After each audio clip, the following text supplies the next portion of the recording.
You? Who are you? Did he send you? Thank Juno you're here. You have to help me escape before that monster comes back. I'm Scintilla. I found a way out through the Gate of Horn, but it's locked. So I told him about it, and instead of helping me escape, he locked me up. He wants to keep us all here forever, or until we're turned to gold. He's a monster. You have to let me go so we can kill him and take his key. Sentius, my adoptive father. Furies help me. I'll castrate and crucify him. I don't know. He said the gods are on his side because they don't want us to escape either. I'm going to take that key from around his neck, even if it means cutting his throat to get it. I'm done caring about the golden rule. I just want out. Help me, and we can escape together. There won't be enough time. Just you and me. What do you say?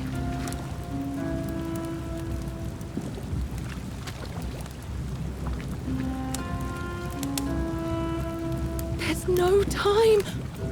Wait, did you hear that? He's here. Quick, you have to let me go. It's now or never. What? No. You can't just leave me here.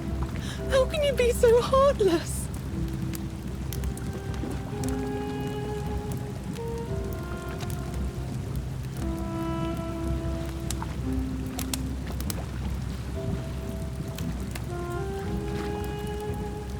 It's no use. You'll never persuade him of anything. I'm telling you, he's a monster. Please. You're making a mistake.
You?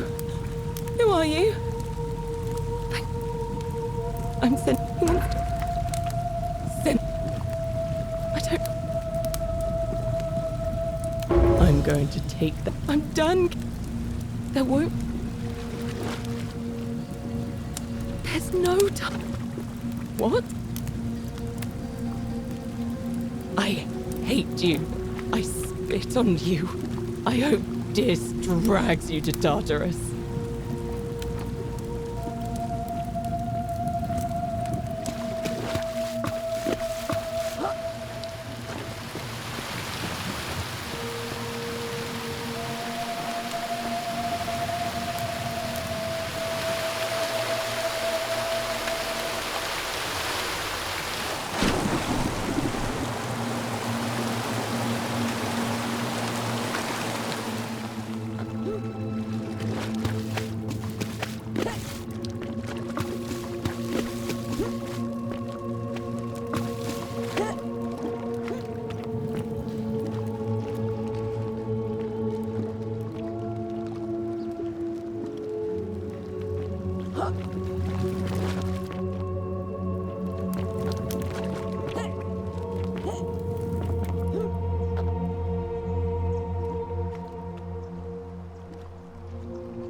So you got a bright lamp. Who cares?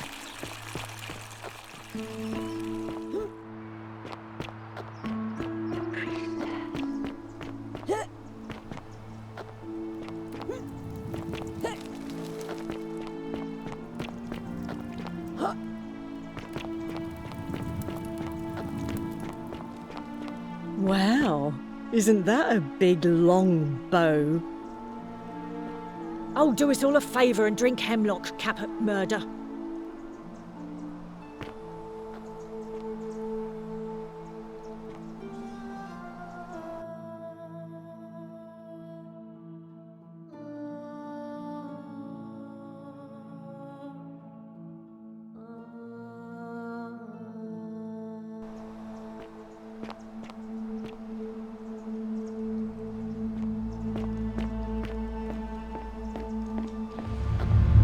The many shall suffer for the sins of the one.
What?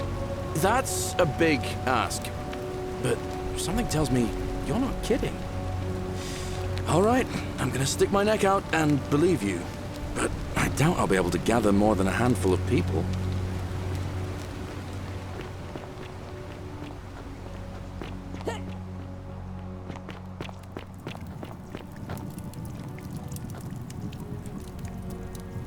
Ah, you're here. I'm so glad you decided to visit.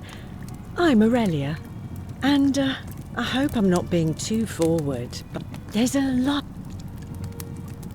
Well, since you bring that up, let's cut to the chase. What are you worth?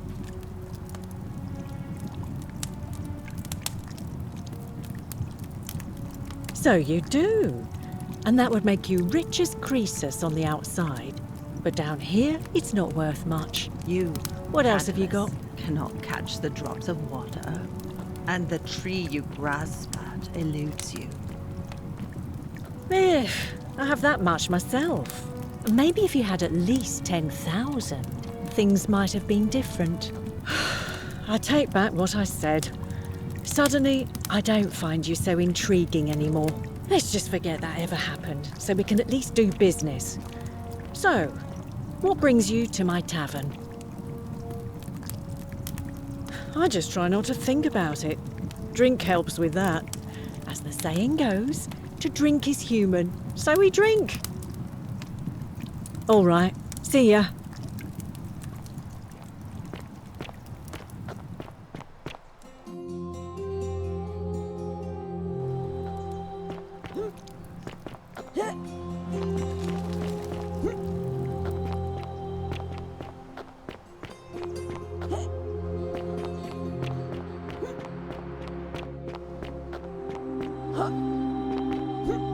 Salve.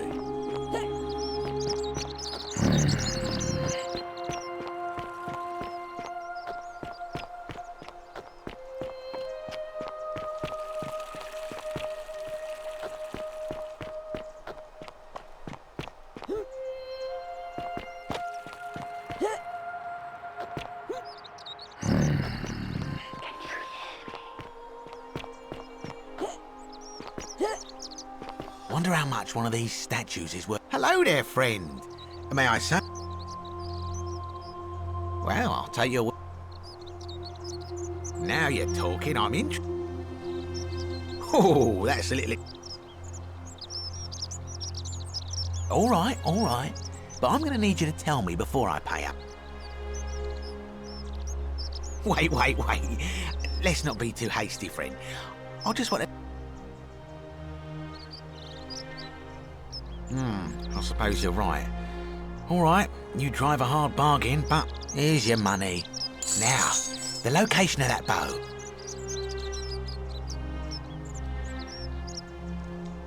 What? But I already knew that, you imbecile. Everyone knows that. I can't take that golden bow because stealing from the goddess in her own shrine would break the golden rule. You promised to tell me where I could get one of my own. What is this? Some kind of joke? I don't believe this is happening. Don't even talk to me.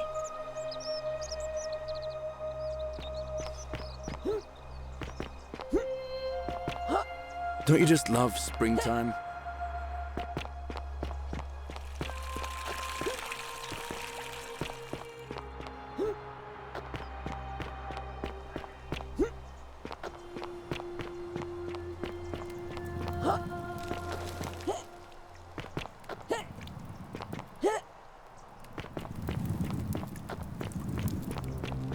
Cerberus lifts his dribble head and lets out his threefold braying.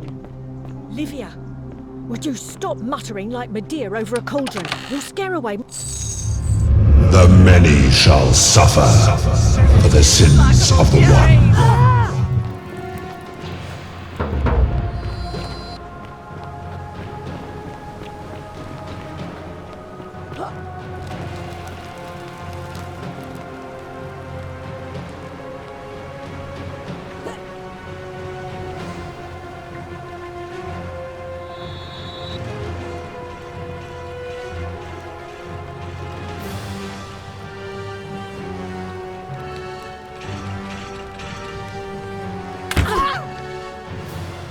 After everything.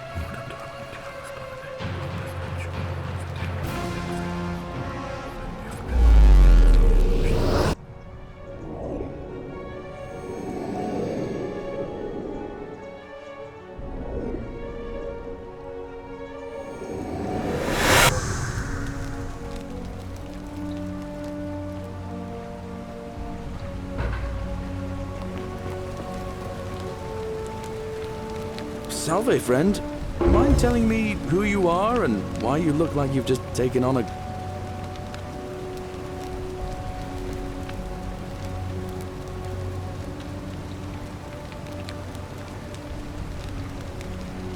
What? That's a big ask. But something tells me you're not kidding. All right, I'm gonna stick my neck out and believe you. But I doubt I'll be able to gather more than a handful of people.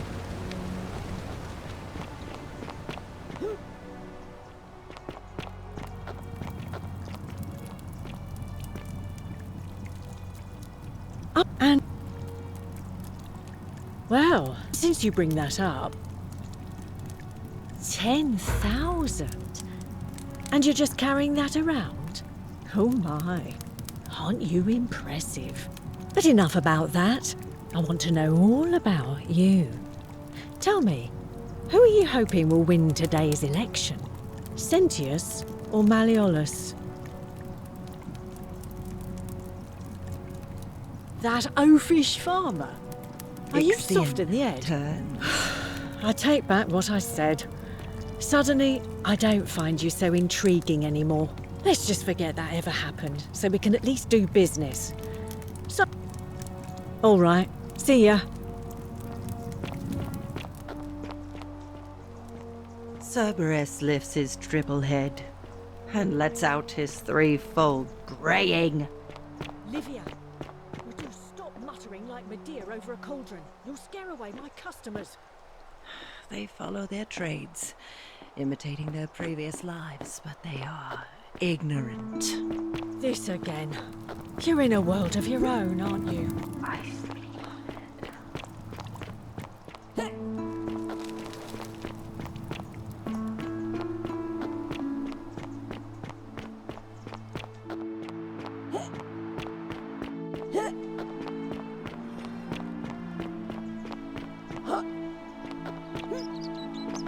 Whatever's in that great temple up there... Hello there, friend. May I... Well, I'll take... Now you... Oh. All right. Wait. Here's your money. Now, the location... I can't... You promise... What is it? Don't even talk to me.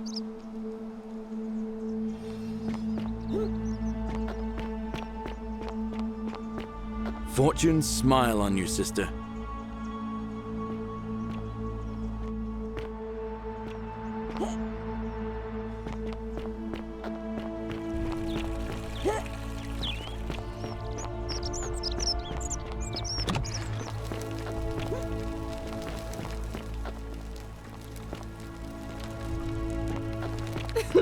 Whatever are you wearing? Oh, I wish Horatius would stop letting barbarians in here. Oh, you heard about her disappearance, I take it. Oh, really? That commoner in debt bondage next door thought he could win over a magistrate's daughter. That's awfully bold of him. I can see why she worked so hard to keep it a secret. Quick, go and find him and ask him what he knows. Oh, I see.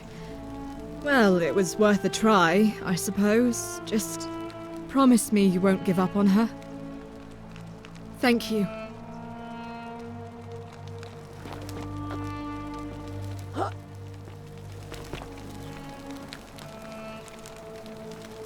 We're finally... I must... Is that a...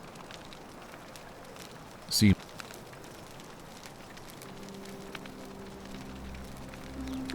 Ask then. Good. Thank you.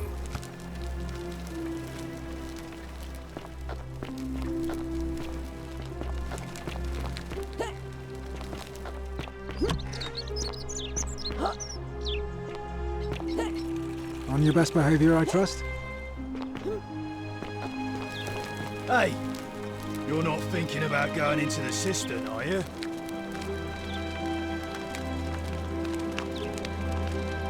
Well, it's your funeral.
out of my mind.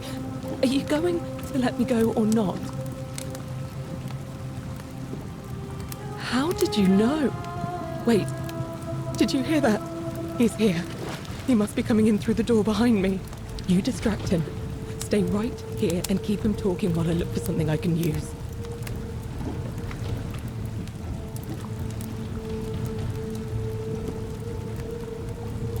What did you do with Scintilla?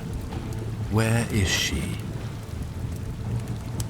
So that is how it's going to be. Oh well, this doesn't change anything for me. It's a shame, really.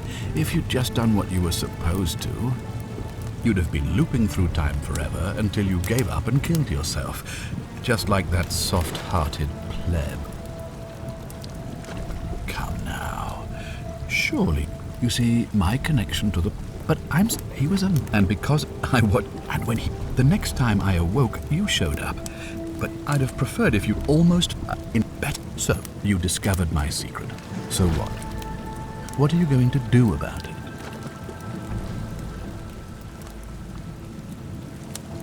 Do you really think you can take on a Decurion with...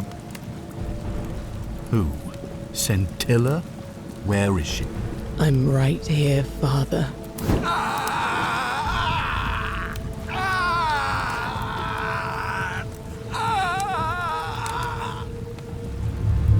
The many shall suffer for the sins of the one. Come on, we have to go. The other should be right behind us. Hey, what's happening to you?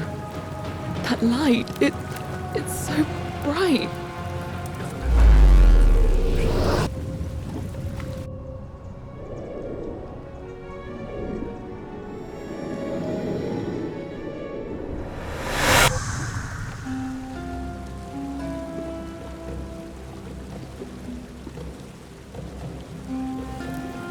Hi there. Gave me a bit of a fright. Well? Really? That's strange. I was just reading an old tablet I found here.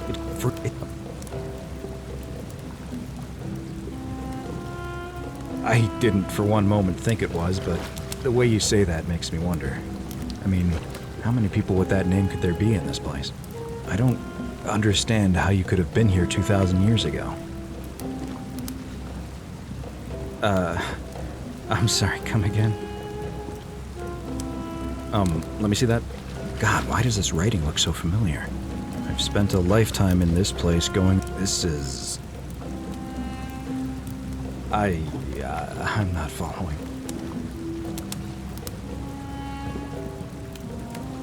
So you're saying, because a man from 2,000 years ago is dead, he never created a time portal, so... I guess you saved my life then, as well. Maybe we can escape through the same aqueduct Scintilla used, if we can find it.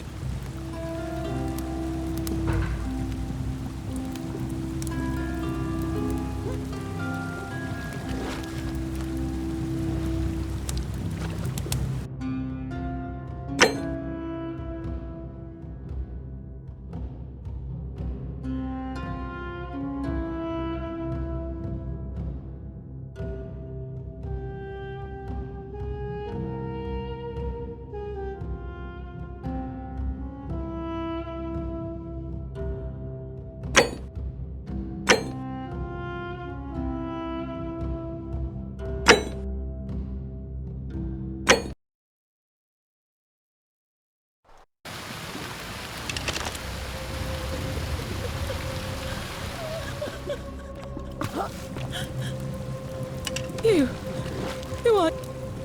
Thank you, you're here. We... what? What? It's no use. You're making...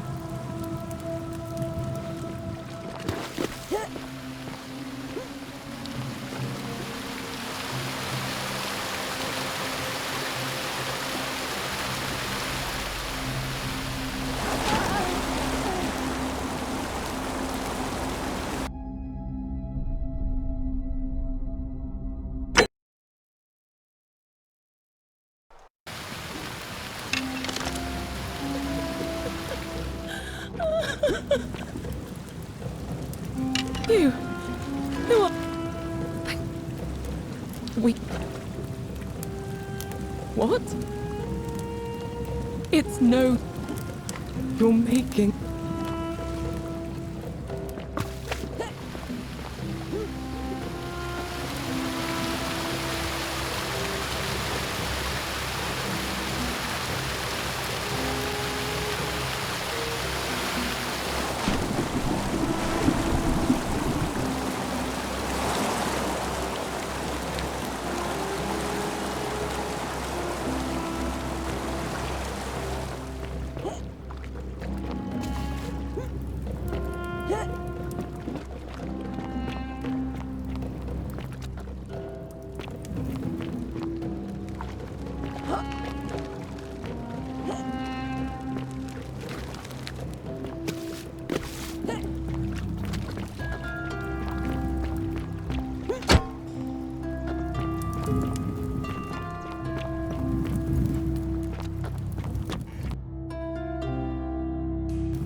Citizen?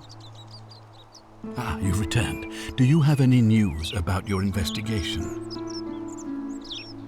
Me? What are you talking about?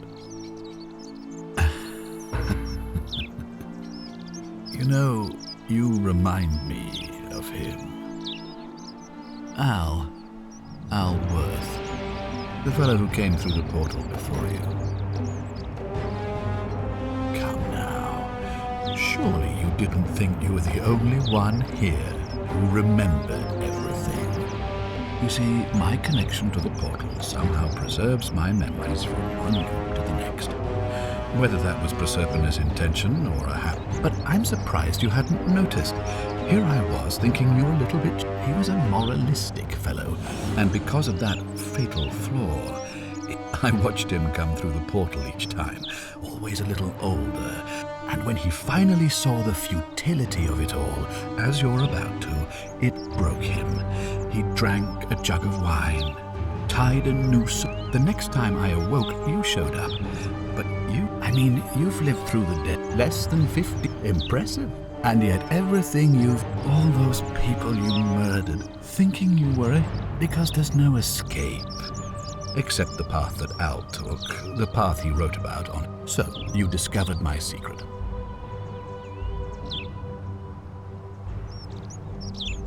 I couldn't care less what you think. And why would I agree to that?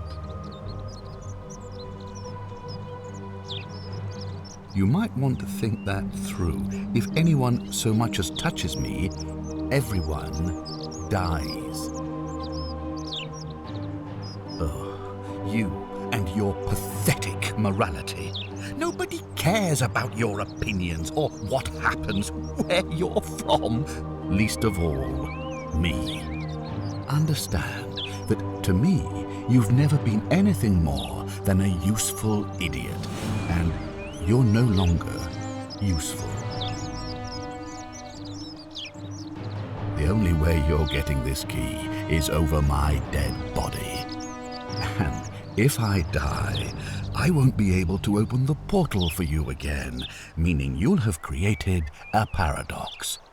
You see, it was my actions that brought you to this point in time, so if you kill me, you'll stop me from doing so, and you being here will be an impossibility. That means if I die, you'll be flung back to your original time, having caused the deaths of everyone here, and you'll never be able to undo it. Is that what you want? I certainly hope not. In fact, I want it to go on and on forever until you wither and die like Al did, and the gods send yet another useful idiot to extend my life for me.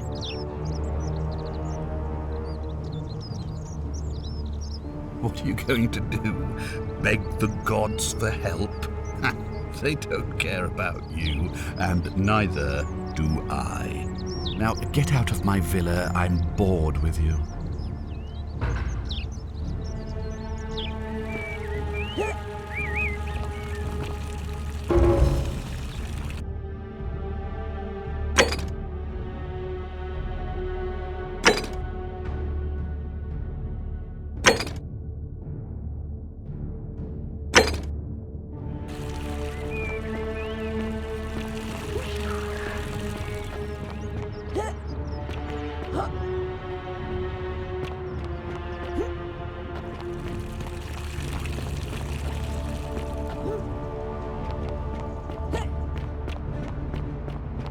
Don't you just quite love an impressive springtime? bow you have there. Just like Diana's.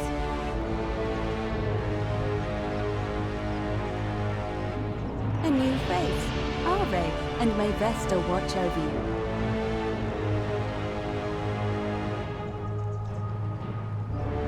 I don't, I'm afraid. Oh my. Let's see. We don't. Hercules, Sisyphus, and fine. So it's.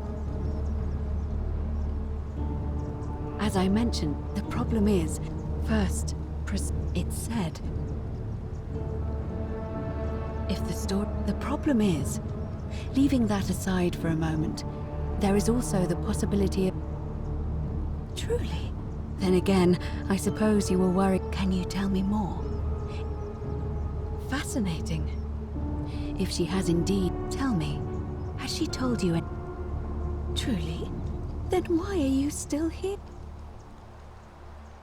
Ah, I see. Then it seems you have made a great sacrifice for all of us, friend. I admire your compassion. Truly. Thank you. But unfortunately, I'm afraid your only other option will be to confront you-know-who. May Fortuna guide you. Although you may not need her with Proserpina on your side.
Fear is proof of a degenerate mind. How come you're allowed a weapon and I'm not?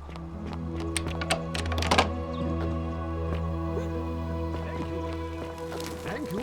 I am delighted and deeply honored to have been elected to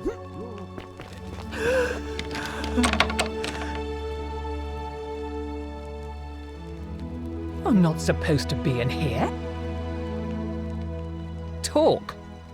What business? You barge into my villa and offer me wine. I'd have you thrown out, but it just so happens that is exactly what I need. The question is, what do you want for it? Ah, it seems Bacchus smiles on me once again, and I believe I have just the thing you're looking for. Some time ago, he wrote me a letter and signed it Quinctius, apparently by accident. I've kept it ever since, hoping one day I'd find out what it meant. I'll happily show it to you for that wine. Thank you. Here's the letter.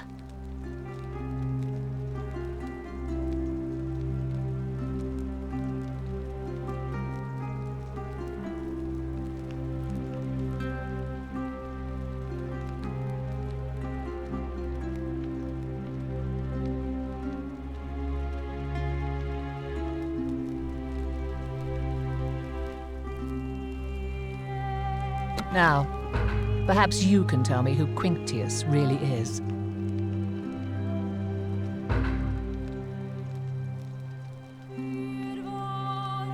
What? He's...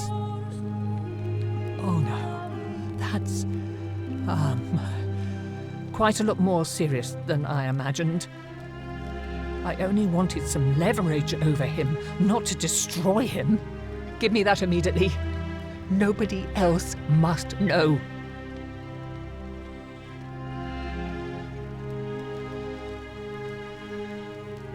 What? No. You tricked me, you mendacious little stirkers. It was a lie of a mission. You were planning this all along and you deliberately concealed it. May Jupiter cut you down. I curse you. I curse your life and mind and memory. May you be unable to walk or eat or drink. May Dis drag you to the depths. This is outrageous. Do I need to call Domitius? Get out.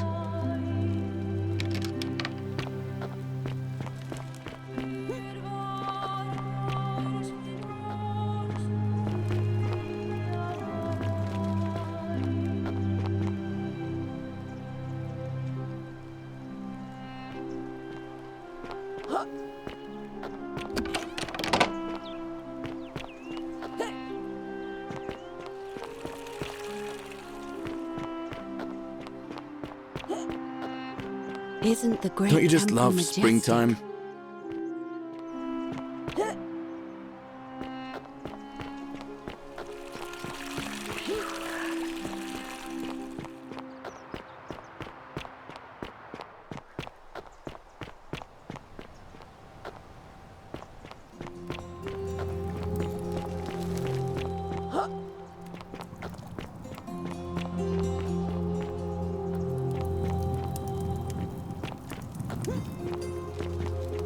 Beautiful. You stay away from my money. The many shall suffer for the sins of the one.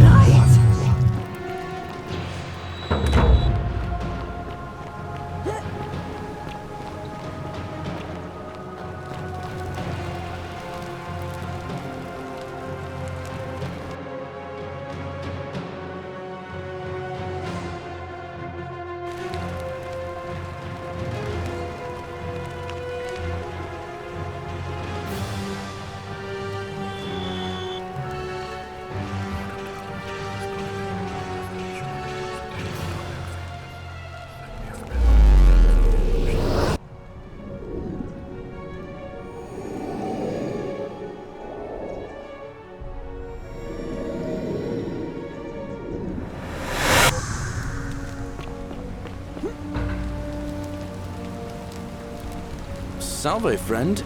Mind tell... Oh. Yulia. Oh, poor guy. All right, let me see. But how did you... I'll go, but once I'm done, I'll need you to tell me how you know all...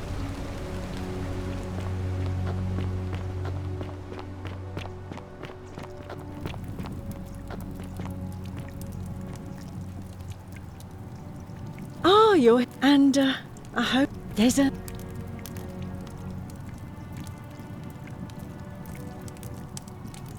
Well, since you bring that up... 10,000? But enough about that. Good answer. Though it's no secret that I'm a Malleolus supporter.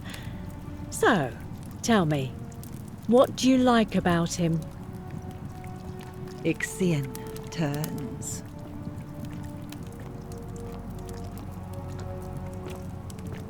Honey, I'm beginning to think Venus herself sent you to me because I love the way you think.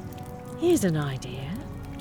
How about we head to the baths with some wine I've been saving and see where it leads, hmm?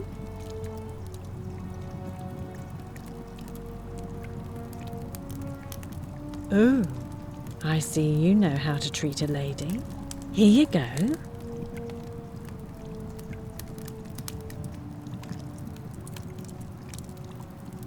What? What are you talking about? No, no. You give that back.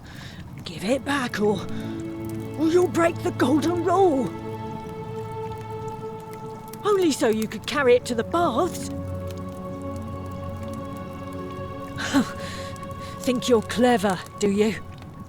Well, you're nothing but a fornicaria.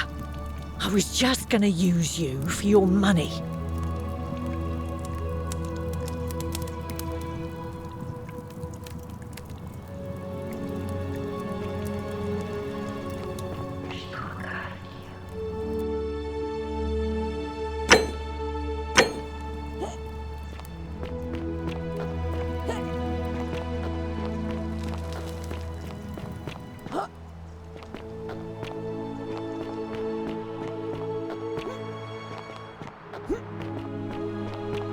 Treatment? Really?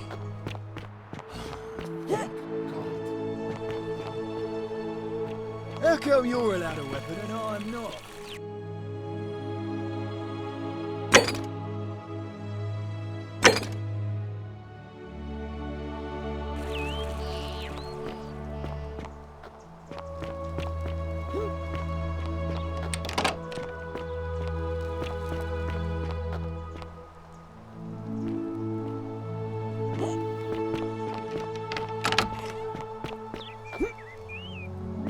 Oi! How did you get in there?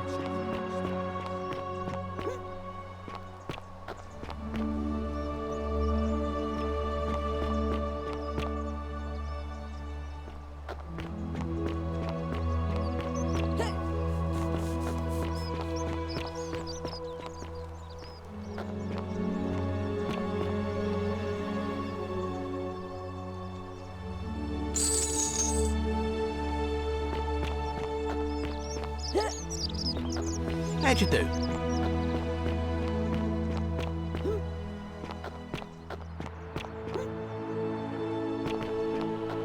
How come you're allowed a weapon and I'm not?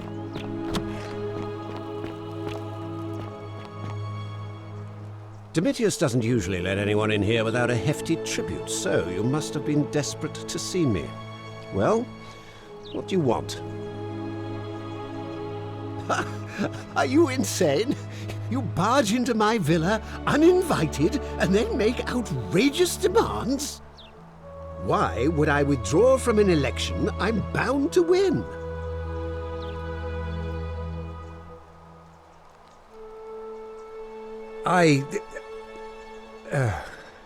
So, it finally caught up with me.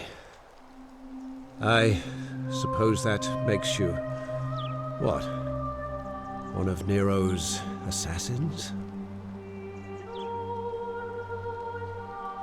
So, you're not going to kill me?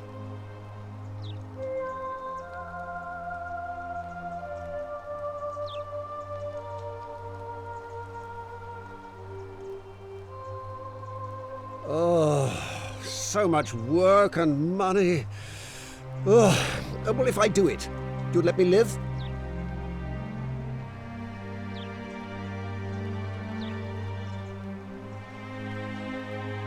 Fine.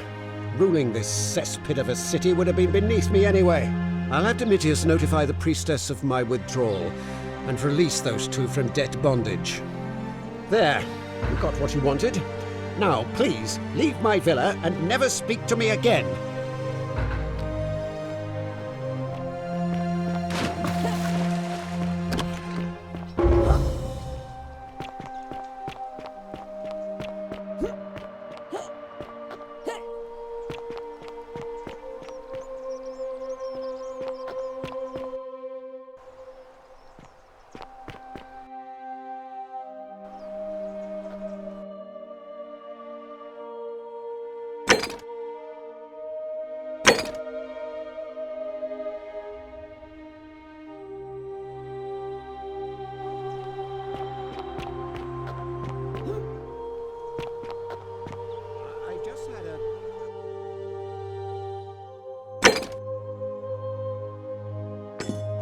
Change of heart. But you on track to be magistrate, sir. All that work, all that money wasted. Those are my orders. Carry them out. As you wish, sir.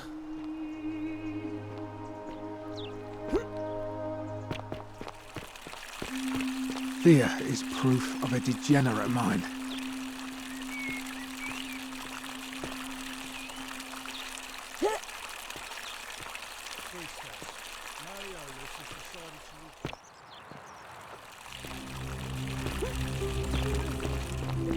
Thank you for telling me. I'll let everyone know.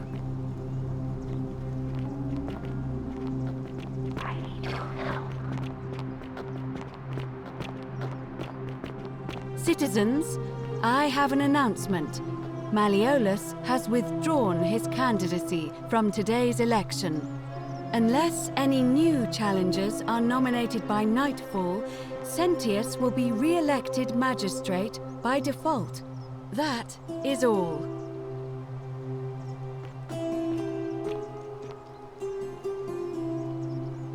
A new face, Arve, and may Vesto. See you again soon, I hope. Arve again. Did you... Well, Malleolus has withdrawn for some unknown reason, so unless somebody else is nominated by the end of the day, Sentius will win by default. Why do you ask? Oh, what a good idea!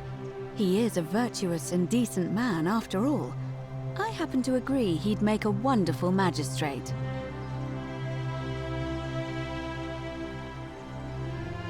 Certainly. See you again soon, I hope.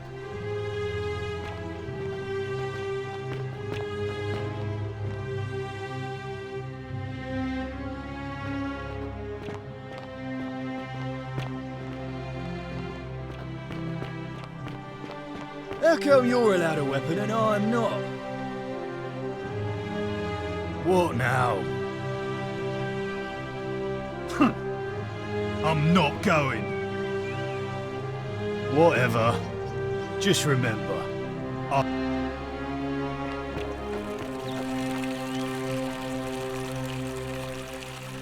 What is it, citizen? Not that it's any of your business. All right?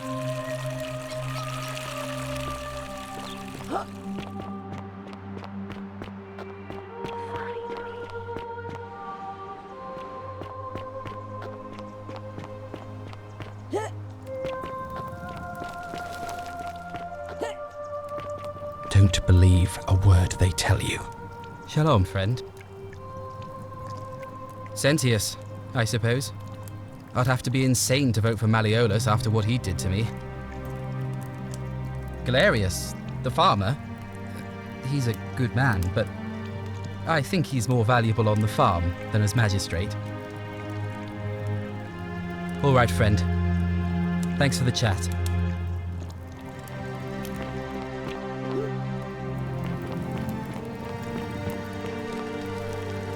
Just as the ocean accepts the rivers of all, but it doesn't say it. Then I had to tell myself, I will do my best. I hope, and now we... Friend, you have given... Beautiful. Oh, do it.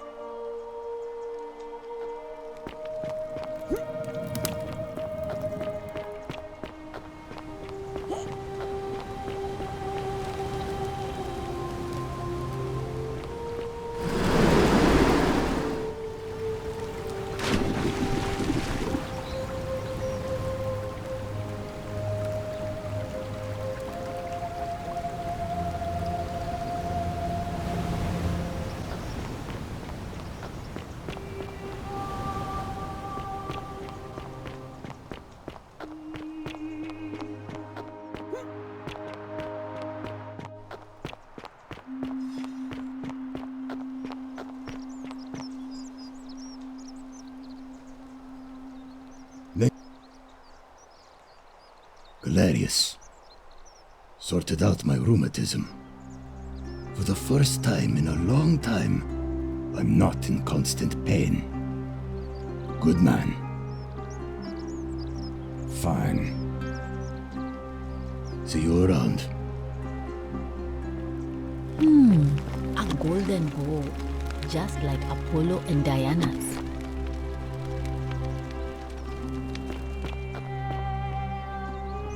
Salve and welcome. Need something? All right. Thanks again for taking care.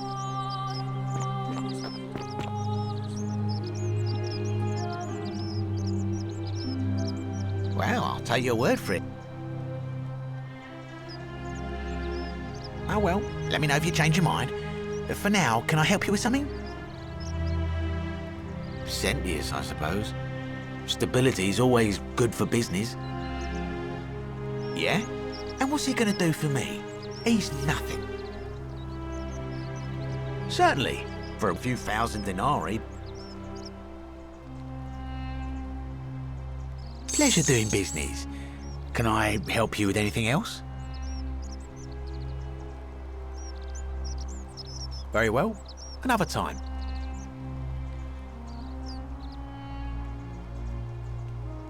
Hello there, friend. May I say, that is a... Well, I'll take your word. Oh well. Very well. Another time.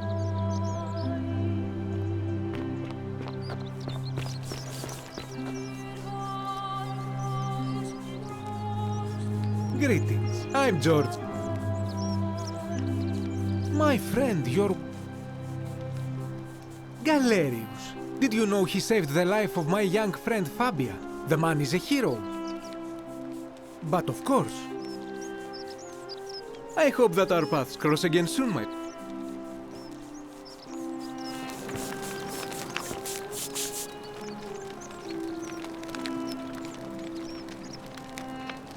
Ah, a new face. Salve. I hear we have you to thank for saving Julia's life. I'm glad you arrived when you did.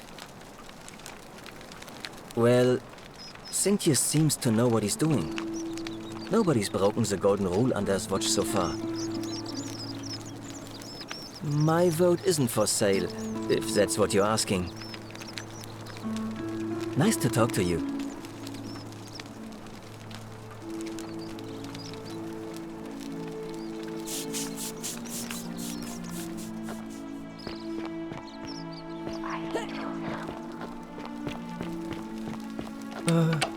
Hello? Hello? Bye-bye.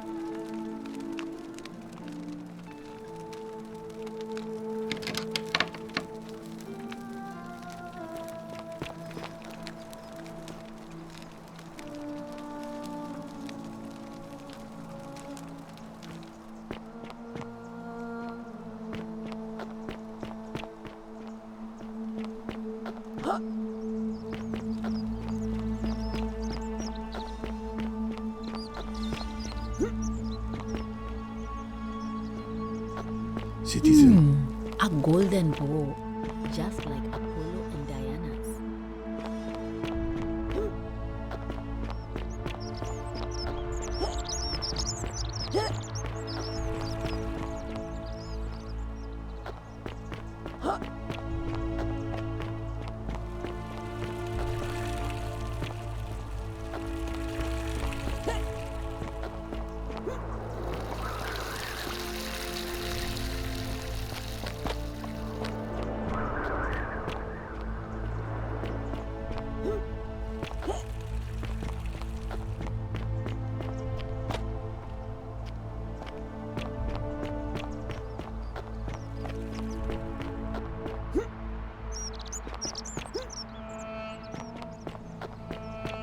That's quite an impressive bow you have there.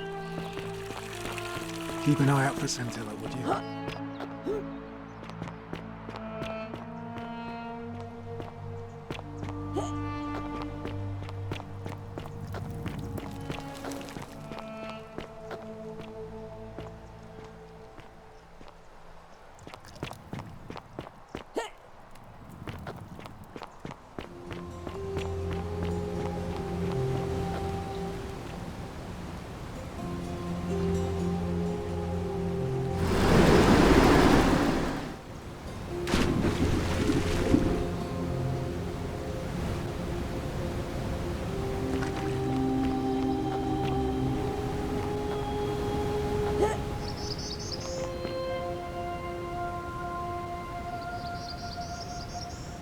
Salve again, friend. I went and did as you asked. How is it possible that you've just arrived here? You're toying with me. You're a bit Sisyphus. Yeah. Tantalus. Oh. Anyway. Oh, and...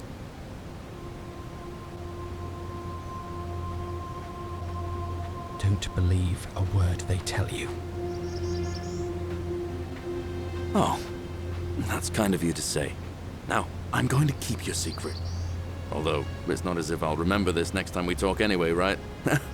Oh, and if our conversations ever start to annoy you, just tell me you're busy. I know when I'm not wanted. May fortune smile on you, friend.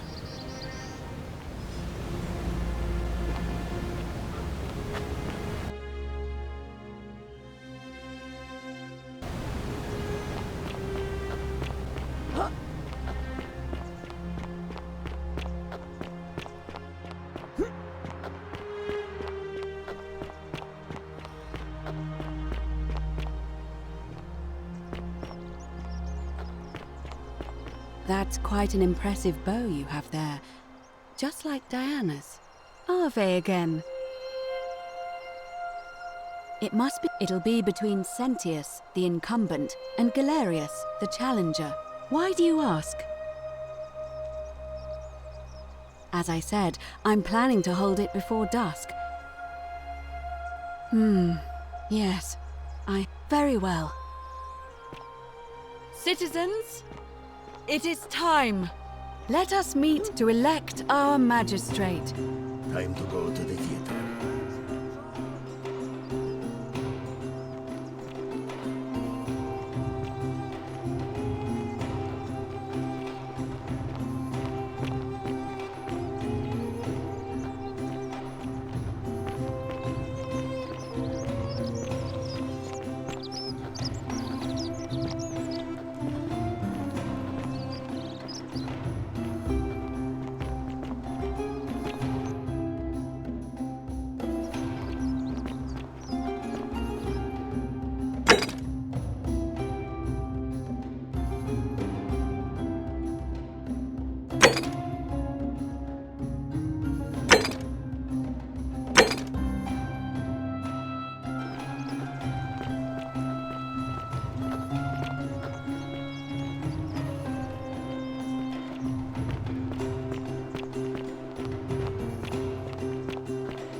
Citizens, we have a quorate body of voters gathered here to elect the city's magistrate. The candidates are Sextus Sentius Imperiosus and late nominee Gallus Galerius Helver. Marcus Malleolus Gurges withdrew his candidacy earlier today. As agreed, we shall dispense with ballots and candidates will abstain from voting. Let's make this quick. As I say your name, call your vote. I'll start with you, Horatius. Sentius, of course. Georgius. Galerius. He saved the life of my dear friend Fabia. Dacius. Galerius. Virgil. Sentius. Ulpius. Galerius, the man who saved my life. Rufius. The man who treated my rheumatism. Galerius. Citizens, you have made your decision. Your new magistrate is Gallus Galerius Helver. What? It has been decided. Magistrate Galerius, would you like to make a brief address? I just want to say, this isn't something I ever wanted. Now that you've put your trust in me, I'm going to do everything I can not to let you down. I'll need some time to put together a list of the changes I want to make around here. But I promise you, there will be changes. My first order is that Dooley is to be freed. Horatius, release him from his cell immediately. Please. Wait, do I need to say please? I suppose not. That's it. You can all get on with your day. Nothing else to see here. Move along.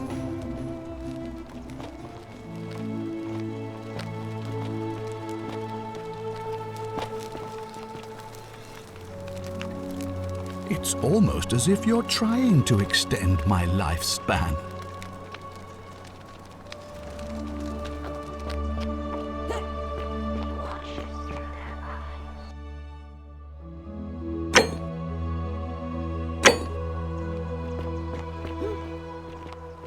Glad Galerius won. He deserved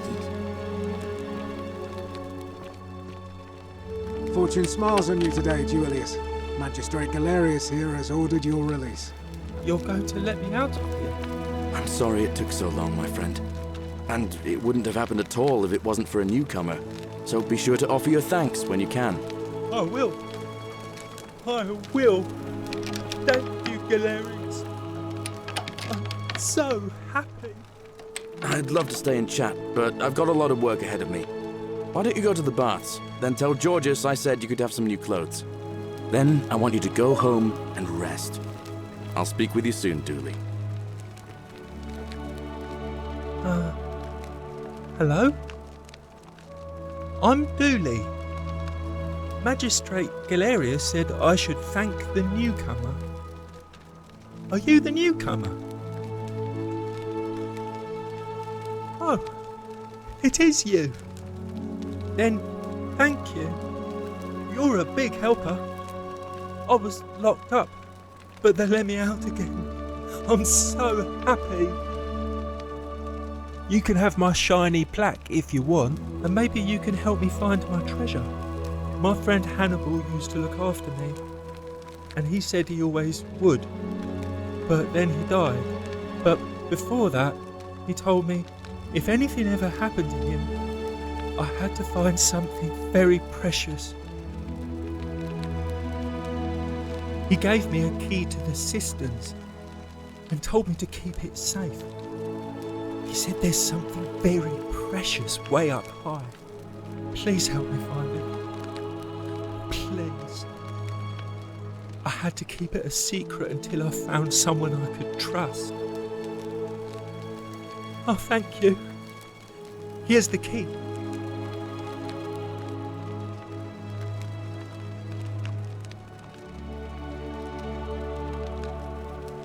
I hope you find it. In the cisterns, way up high, Hannibal said. Oh, look over there. Something shiny. Is it treasure? Maybe it is treasure. I can see it for myself. So pretty. And it's just lying out here. Maybe nobody wants it. Maybe no one will mind if I just... Don't you dare. The many shall suffer for the sins of the one. Stop this madness.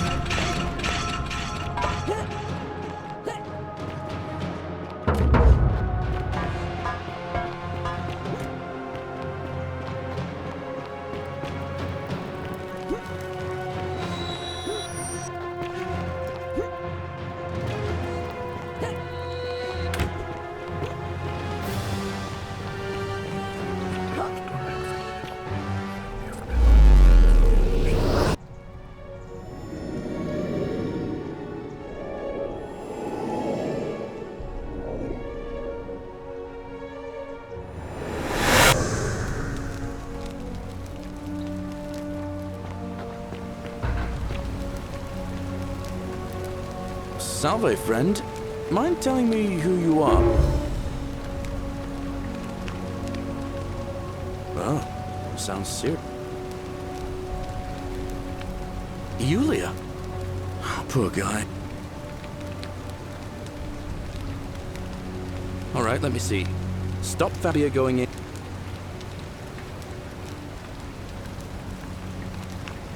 What? Are you... You're serious, aren't you? I doubt Domitius will let me talk to him, but I'll make sure he passes on the message. I'll go, but once I'm done, I'll need you to tell me how you know all of this.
Who are you?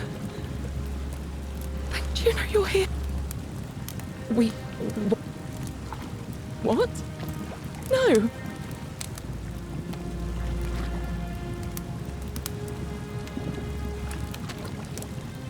I hate you. I spit on you.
And here you are. Allow me to introduce myself. As you have already gathered, I've been known by many names. Nergal to the Sumerians, Osiris to the Egyptians, Hades to the Greeks, and Pluto to the Romans. But the one constant through it all has been my title, God of the Underworld. And I've been watching you with curiosity, mortal, ever since your arrival. You're unlike the others, aren't you? And what is more, you carry a weapon that was never intended for mortals to wield, and you do it so brazenly. But there will be time for your reckoning later. First, as a reward for undoing the desecration of my obelisk, I will allow you to satisfy your curiosity. Ask what you will. My story is many thousands of years long. You will need to be more specific. What do you wish to know? It is a matter of perspective. God is a label I was given by you mortals, not one I gave myself. Your ancestors revered me because to them, my knowledge and technology made me incomprehensibly powerful, just as you might seem so to an insect. But despite all that, there are rules even I must obey. My kin and I all adopted this form long ago, so that we might better understand and communicate with your kind. In time, we grew fond of the sensory delights it affords: desire, joy, ecstasy, even rage and sorrow, while an acquired taste can be addictive. No. Long ago, I swore to Proserpina that I would remain in this form for as long as we remained among your kind. I must honor that. This is my beloved. Like me, she has been known by many names. Ereshkigal to the Sumerians, Isis to the Egyptians, Persephone to the Greeks, and Proserpina to the Romans. Or perhaps you might know her as the goddess of springtime, the cycle of life and renewal.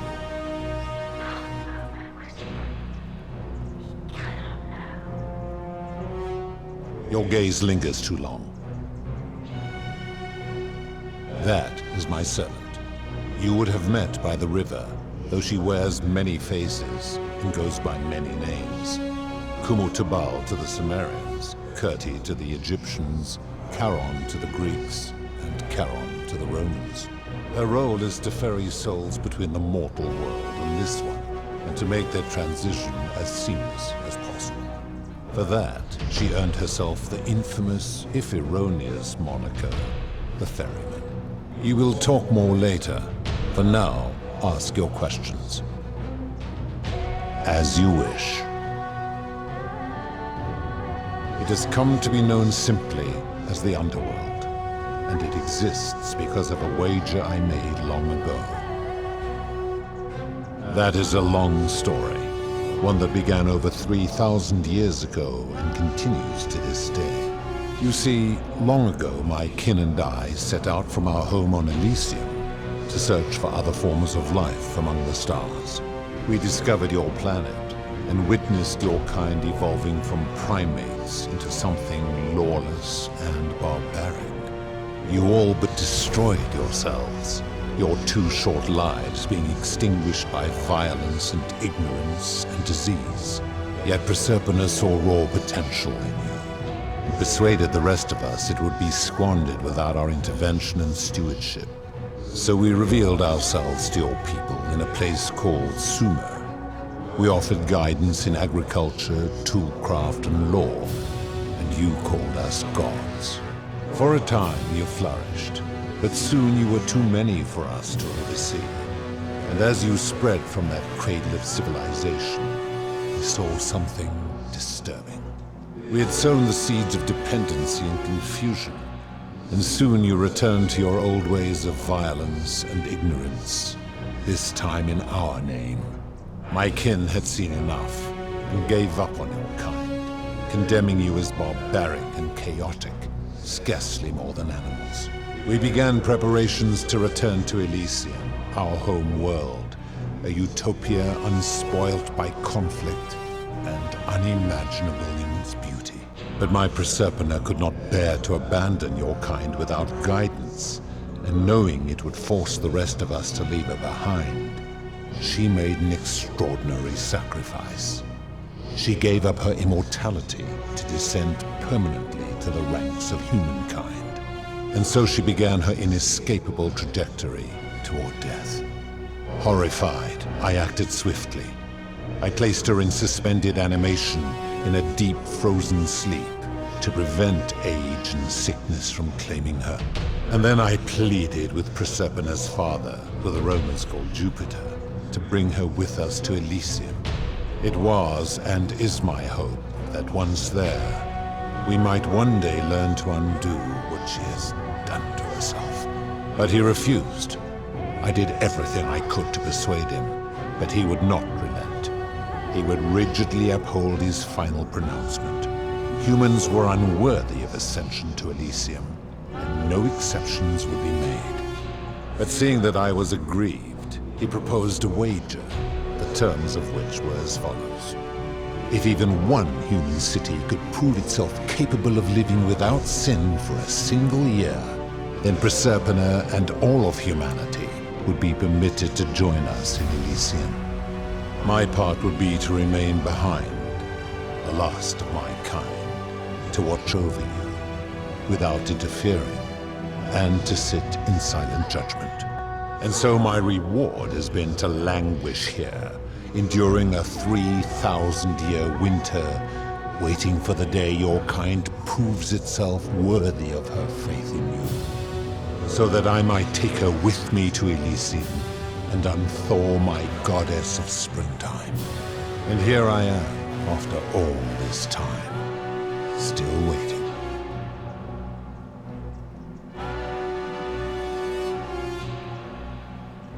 There were also gods who, like me, have been known by many names, but perhaps you knew them by their Roman names. Our leader, Jupiter, as well as Neptune, Saturn, Juno, Minerva, Mars, Venus, Apollo, Diana, Vulcan, Vesta, Ceres, and of course, my beloved Proserpina. As the first wave of your kind arrived from Sumer, I had them build a city in their own fashion, so that they might be comfortable and recreate their lives here. I had them build the entrance as a vertical shaft leading to baths, to cleanse them of the sins of their former lives, and to prevent escape. I watched wave after wave of Sumerians arrive, and as their civilization declined over the centuries, they were replaced by Egyptians. Of course, believing themselves to be the superior civilization, the Egyptians promptly built over what had been built before, and made all the same mistakes. After another 1,000 years, the Greeks began to arrive, and then the Romans, and they all did the same thing. They built upon the underworlds of their predecessors, renamed their gods, and ensured their foundations were forgotten.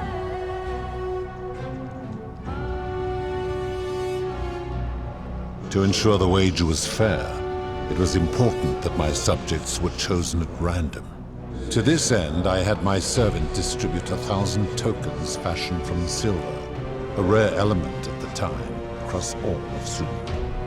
Whoever died while in possession of one of them would be located by my servant and ferried to this place, with no memory of how they arrived. As the tokens were discovered, they were traded, smelted, and fashioned into trinkets, and eventually coins, spreading to Egypt like seeds on the wind. Later, when they spread to Greece, they would come to be known as Charon's obol, or as coins for the ferryman. Some placed coins in the mouths of their dead, hoping they would awaken here, though they had no way of knowing which coins were fashioned from the original tokens. In fact, almost all of the tokens are accounted for. Only 2 remain. And so after this wave destroys itself, as it is destined to do, your kind will have squandered the last of its potential to ascend beyond this rock, and Proserpina's along with it. It is a regrettable story. One of the first men who came to this place was a king of Sumer and a troublemaker. To be rid of him, I returned him to his people on the condition that my servant erased his memories of this place. But the erasure did not take completely, and he told stories of this place as if describing memories of a dream. His tales were committed to writing, which came to be known as the Epic of Gilgamesh, and his words were twisted and distorted over generations. Later, the Egyptians would adapt Sumer's stories of the underworld, making them wildly intricate and labyrinthine. Their Book of the Dead and Book of Gates bore less and less resemblance to this place in their priests' pursuit of profit. Then, when the Greeks began to arrive, they proved far more cunning, and in a series of incidents that will not be repeated, 5 of them escaped. A warrior named Heracles, 2 kings named Sisyphus and Theseus, a poet named Orpheus, and a Trojan named Aeneas. They each told embellished tales of this place, how to get here, and how to escape. And so from Sumer to Egypt, Greece to Rome, your kind has always told each other stories about this place, though each story contained only a seed of truth. Of course, that is merely the name your people have given to it, but yes, it is my doing. That is a story dating back to the very first wave. After the Sumerians finished building their city, the self-declared ruler threw a banquet to celebrate. Now this man was unmarried, and many women were vying to become his wife, a prestigious position of power and influence in a new world. Of all the women, 2 were particularly ambitious. Both were beautiful, and both arrived at the banquet wearing eye-catching dresses and painted faces, their hair woven in elaborate fashion. The first woman, recognizing that she would require an advantage to win the ruler's affection, draped herself in jewelry, ornate necklaces, bracelets, and rings fashioned from gold. Seeing this ostentatious display, the second woman grew envious, for she had no such jewelry at her disposal. She prayed aloud to any gods that would listen to cover her in gold, and when her prayer went unanswered, she took matters into her own hands. While the others indulged at the banquet, the second woman summoned the first for a discussion in a quiet place. She checked that nobody was watching, and pushed her rival from the top of the ziggurat, where she broke her neck on the rocks below. But I was watching, and I decided to answer her prayer. I took the golden bow left behind by Diana, and I shot that woman in the heart, covering her from head to toe in a layer of molten gold. And I left her to stand there, that she might serve as a grim reminder of what befalls those who sin in my domain. But that was not enough, for the entire city was tainted by her sin, and the wager could no longer be won. So I had no choice but to wipe the slate clean. I gilded them all to make way for a new wave, and began the wager again. And to this day, each of them, and all who came after, line the halls of this city, inanimate but conscious, suspended in time with only their sight and hearing preserved, so they may bear witness to and lament the folly of your kind for eternity, the silent golden sentinels.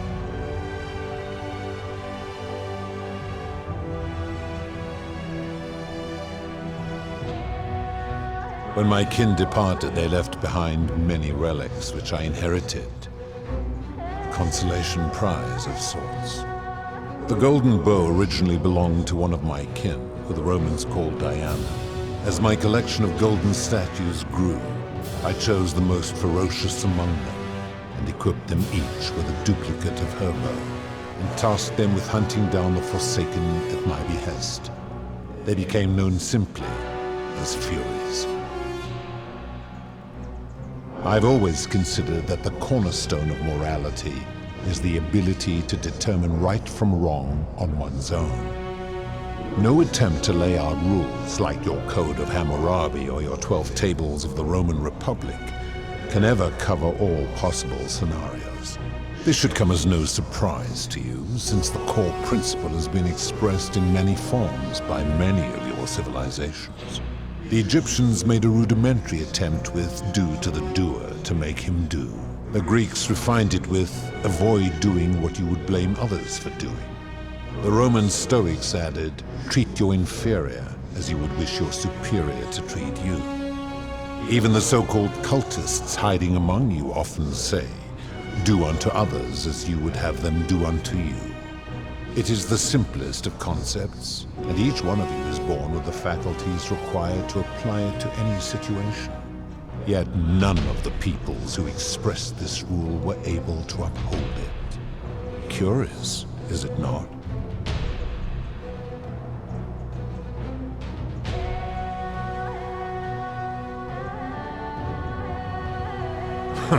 For you, perhaps. I am able to commune with all of the statues in the city. Their ears are my ears, and their eyes are my eyes. If she was still conscious, I suppose she could, but she's not. Why do you ask?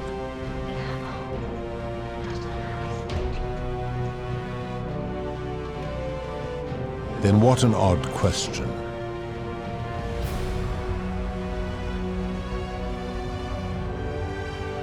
Do you plan to speak in sweeping generalizations, or are you going to give me an example?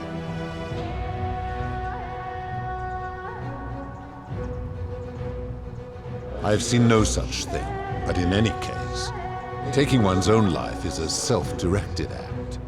It is not one that is done to others, however they may be affected by it. Therefore, it cannot be said that one who commits suicide has done anything unto others.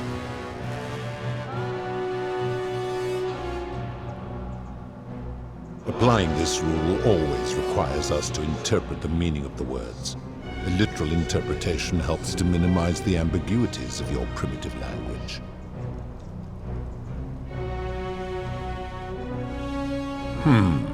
Supposing you're right, and my law has been broken, and I should turn you all to gold immediately. Is that what you want?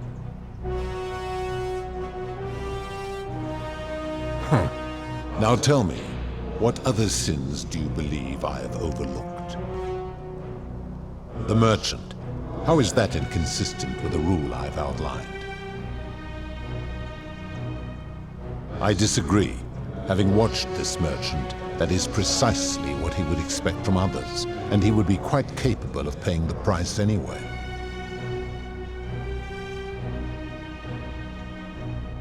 Applying this rule always requires speculation to some degree. It requires us to ask what another person would want if they found themselves in another situation. Not if we're wise enough to know the mind of man. Supposing you're right, and my law has been broken, and I should turn you all to gold immediately. Is that what you want? Now tell me, what other sins do you believe I have overlooked?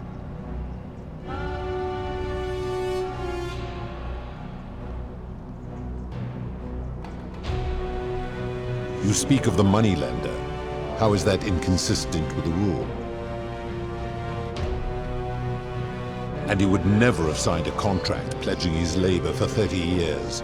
All he did was enforce the terms of a contract signed voluntarily by others.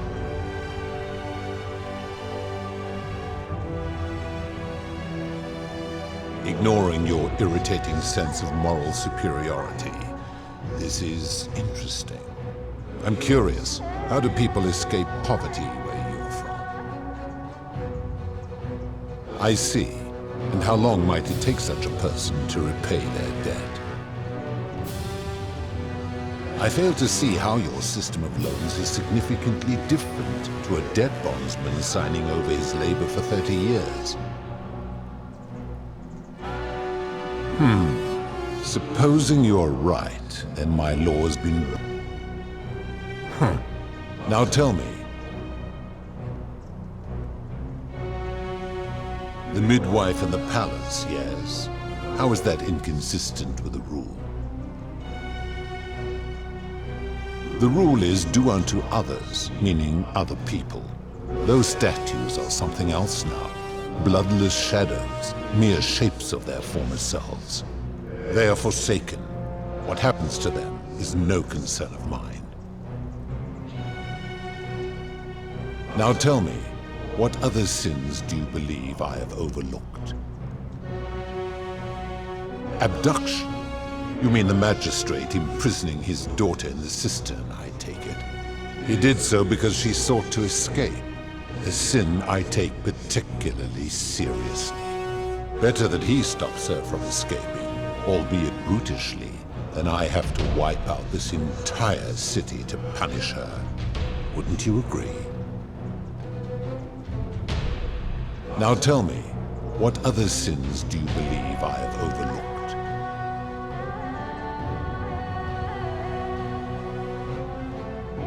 Do you honestly think you could do better?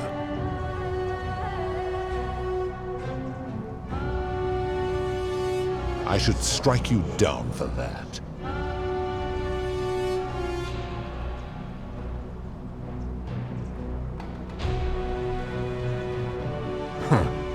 Now, did you have any other questions before your reckoning?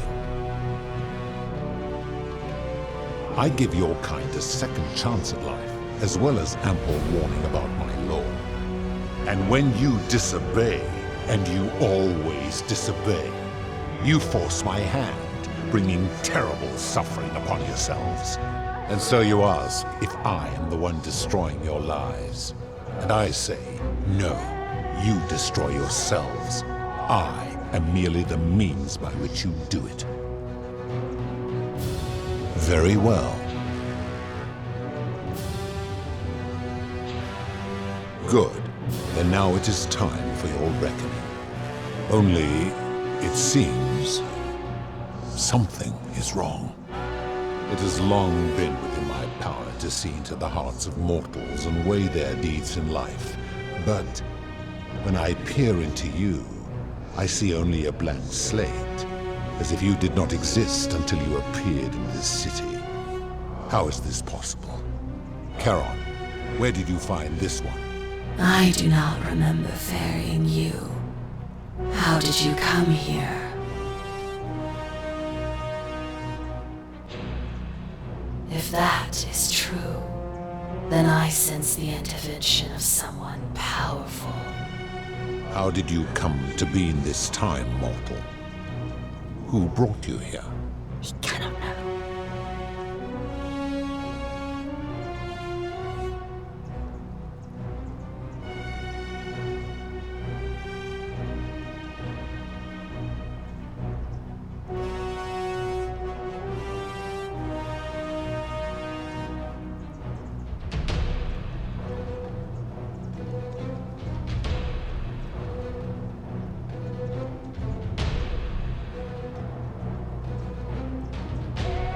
I do not know. My kin departed long ago, and Proserpine slumbered for 3,000 years.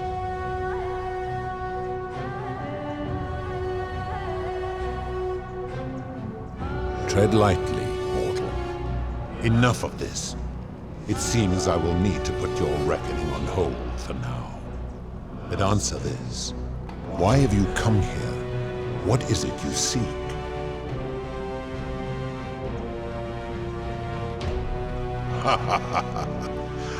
Your hubris is amusing, so I will allow you to make your case.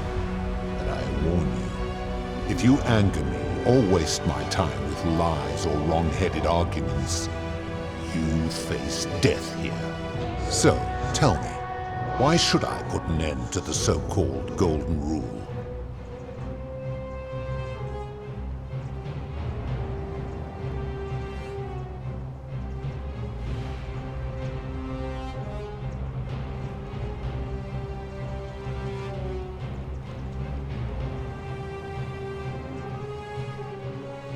How so? And be specific. You have made a grave allegation, and I expect you to back it up.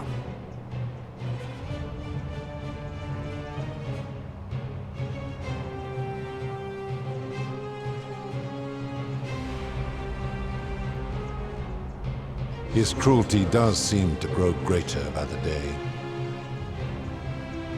True, I have witnessed him doing that. Pathetic. You will need to do a lot better than that.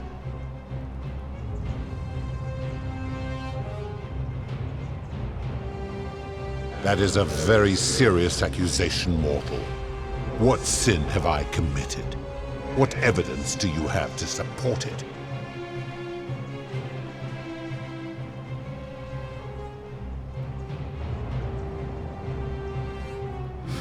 I am well aware of the story told by the Greeks and Romans of my so-called abduction. It is entirely unfair. My love was dying, and I intervened the only way I could to save her life. What would you have done? It was an act of rebellion against the others. She knew I would have to act to save her, and I did because I loved her. I love her still. Accordingly, I reject your argument. These people were all dead when my servant found them. I gave them a second chance at life. Would you prefer to have simply ceased to exist?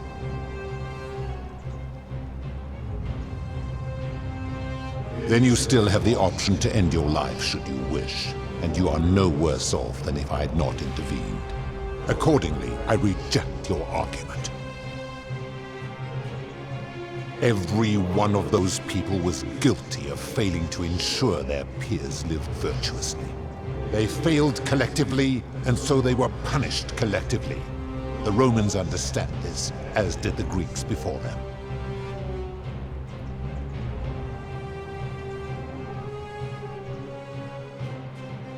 Ah, but I'm a god, and you are a mortal. Why would you expect me to treat you as I treat my own kind? You are not a peer. You are not a respected equal. Let me ask you this. Do you treat insects as you wish to be treated? Do you care for their well-being as you would your fellow man? Do you ensure they have food and shelter and protection from predators? Do you give them rights? Of course not, because that would be absurd, just as it would be absurd for me to treat your kind as equals.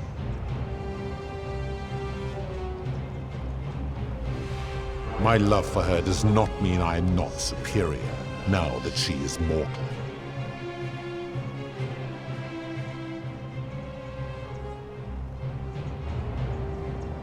Where to begin? Our lifespans exceed yours by thousands of years, in which time we accumulate vast wisdom and a mastery of technology you cannot begin to imagine.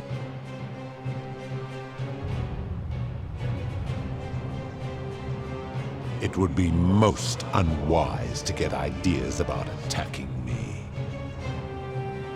because that is the source of our power over you.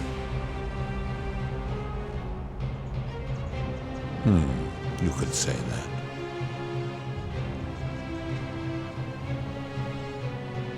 My kin have no superiors.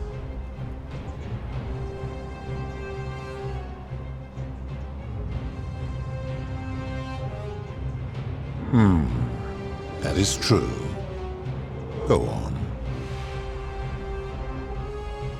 Make your point, mortal.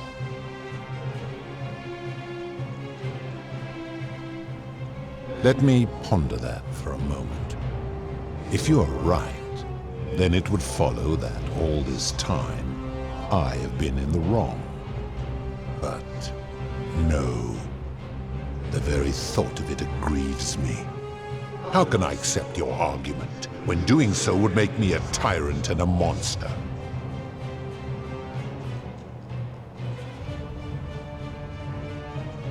Wait, what? What are you saying?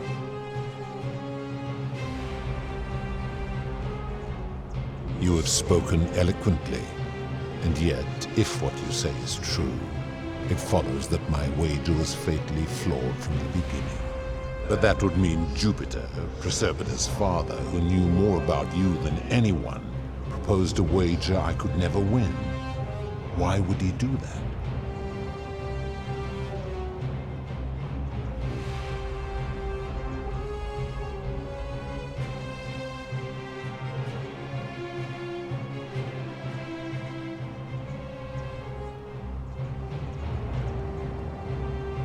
A mistake? But he is the best and greatest of us.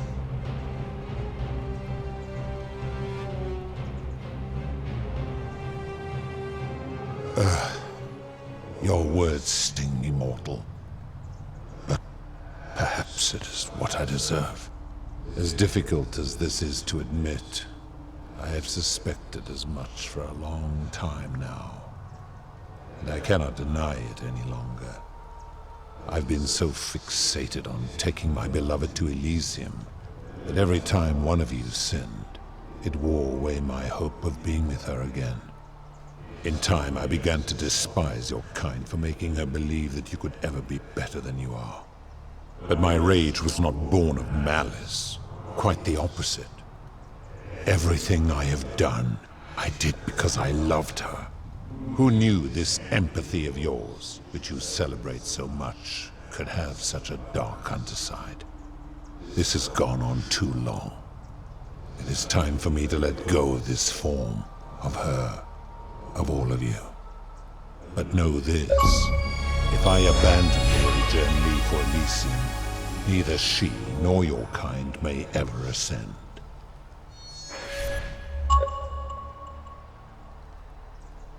Because doing so would violate the rules of my sacred agreement with Jupiter, and you would receive a hostile reception. The best I can do is return you to the land of the living. I will have Charon make arrangements to ferry the others. But as for you, be aware you will be separated from the rest. Once this exodus begins, the events that brought you to this moment will never have taken place, and you will have created a paradox. What will become of you is difficult to predict, but that is the risk you have taken by interfering in the natural flow of time. Now, are you ready? Farewell, mortal.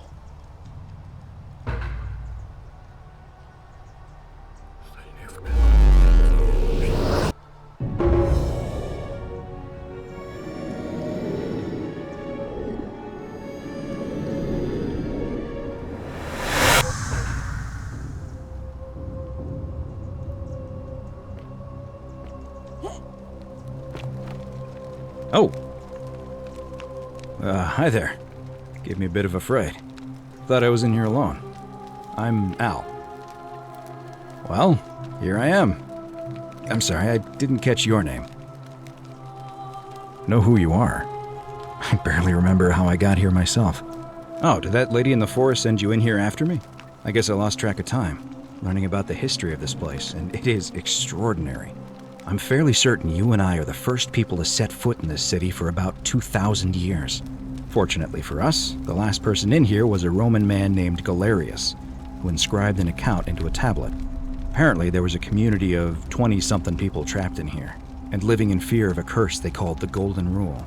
They believed that if even one person sinned, an unknown god would cast them all into gold, like the 1,000 people who'd lived here before them. Then, one day, just as Galerius had finished praying for a good harvest at the shrine of Proserpina, an oracle appeared and told him how to solve the ills of the city, like saving the life of a dying woman, preventing the suicide of a man in debt bondage, freeing a falsely accused prisoner, foiling an assassination attempt, and so on. Meanwhile, the oracle walked up to the temple of the mysterious god, this one right here, and demanded an audience, and the doors just opened up to her. Nobody knows what went on in there, but Galerius wrote the oracle must have been more persuasive than Odysseus, because the next thing he knew, the ground shook and the voice of that god rang out over the city. The many have suffered long enough. Unfortunately, Galerius' account just sort of stops after that, leaving a lot of questions unanswered. What became of him and the other people who lived here? What happened to all the golden statues? And did this mysterious oracle single-handedly undo the curse that had terrorized people for hundreds of years? What? Oh, I see. For a moment there, I thought you were serious.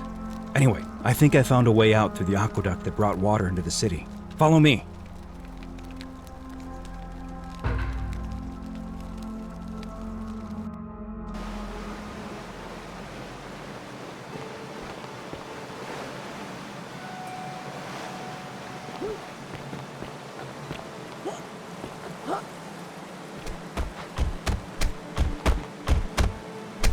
I'm gonna pause here for a moment and make sure nobody else has ever lured into this temple. You go on ahead. I'll be there soon.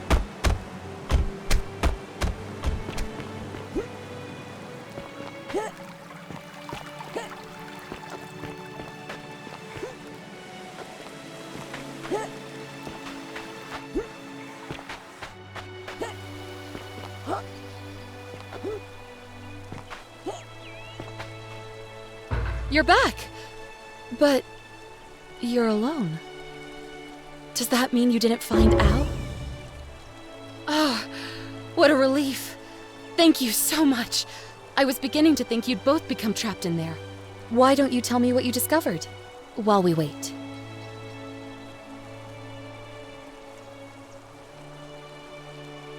Really? Sounds amazing. And did you... Oh, look! Here he comes. Al! It's so good to see you. You were gone so long I thought I'd never see you again. Kinda lost track of time in there. You wouldn't believe what we found. The ruins of a long-forgotten city. And there was a tablet describing an oracle who confronted a god and undid an ancient curse. Sounds like quite a story. And I look forward to hearing all about it. But you two look exhausted. Why don't you hop in my boat and rest while I ferry you back to civilization? Sounds good to me. And you? Are you ready to go home?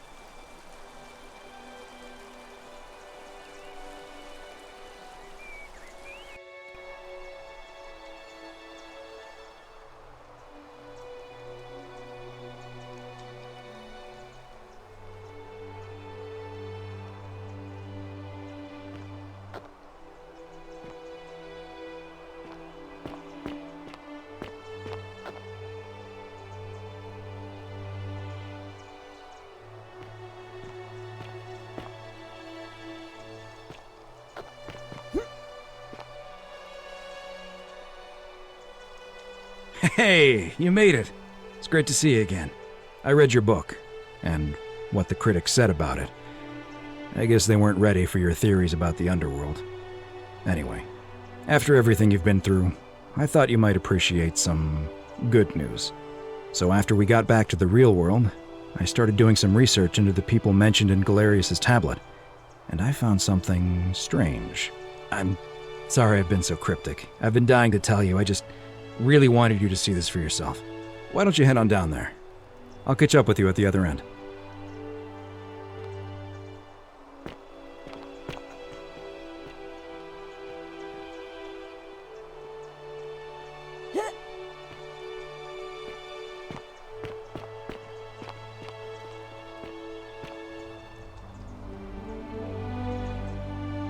You're finally here. Remember me? It's a crazy story. After you disappeared, Canon appeared and told us she was returning us to the world. Even gave us some coins to help us start our lives over. Only, for some reason, she returned us to your world instead of ours. Anyway, I know we only ever had that one conversation, and I wasn't even sure if you'd remember me, but I wanted to say thanks for freeing us from the underworld and giving us a second chance at life. Oh, I used Karen's gift to buy a farm in Umbria. Got a villa on it too, with enough room for Dooley, of course. It's hard work, but I sleep soundly every night. I'm finally my own man, and I wouldn't change it for the world. I know! I can't believe my luck either. But we're engaged and living together. We're planning to get married next spring. If you're gonna be around, we'd love to see you there. Of course. There's a whole museum full of people waiting for a chance to thank you, so you'd better keep moving. We'll speak again soon, my friend.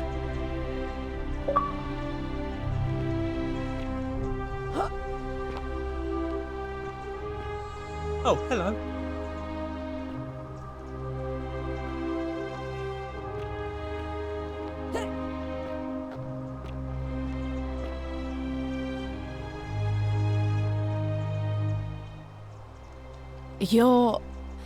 You're the Oracle, right?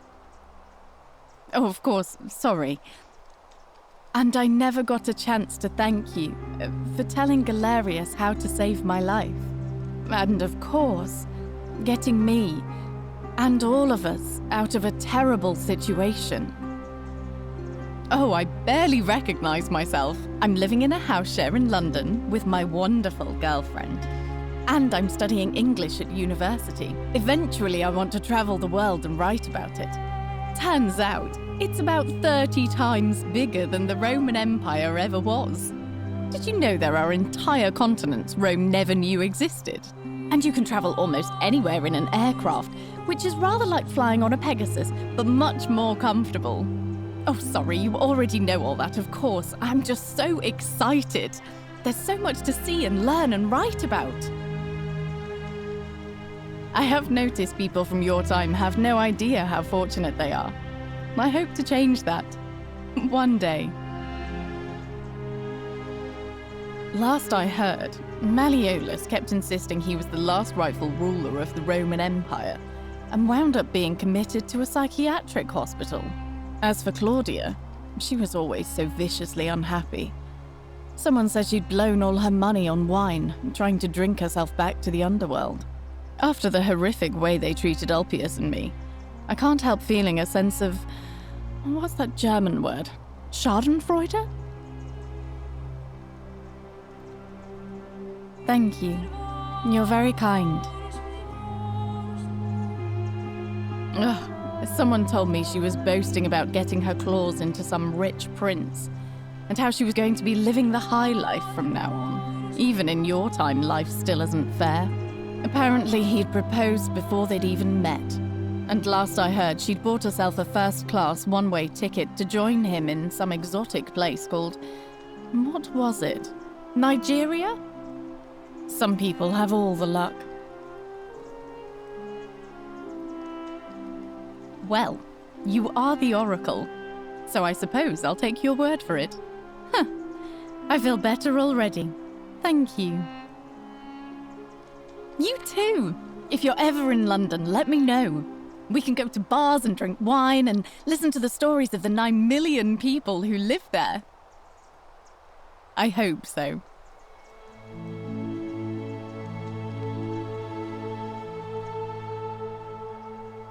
You are here. It's nice to finally meet you. Lucy is fine. I'm making an effort to blend in, as you can see. We are all trying to keep a low profile. If the world knew we died 2,000 years ago and were suddenly brought back to life 12 months ago, they'd never leave us alone. Speaking of which, I wanted to say thank you in person. I'd say the gods smile on you, but I hear you drove the last of them off. So...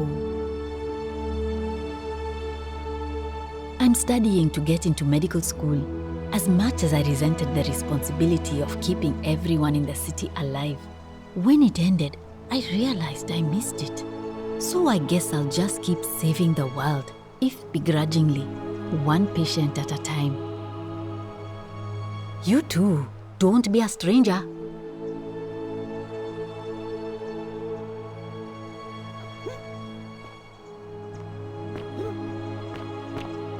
Hello.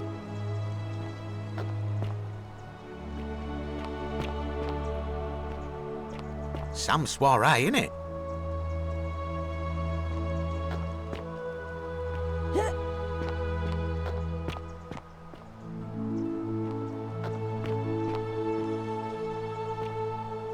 We meet again. Oh, I go by Gabriella now. I didn't want to be reminded of that monster every time I heard my own name. And I wanted to say thanks, and no hard feelings, for leaving me in that cistern when you did. I know it must have been a difficult decision, but it was the right one. I'm living with Ulpius on a little vineyard in Umbria. It's even more wonderful than I dreamed it would be. I'm so grateful to you for making sure he's still with us. If you're ever passing through the region, I hope you'll come and visit us. You can try some of our very own wine. Thanks. You too.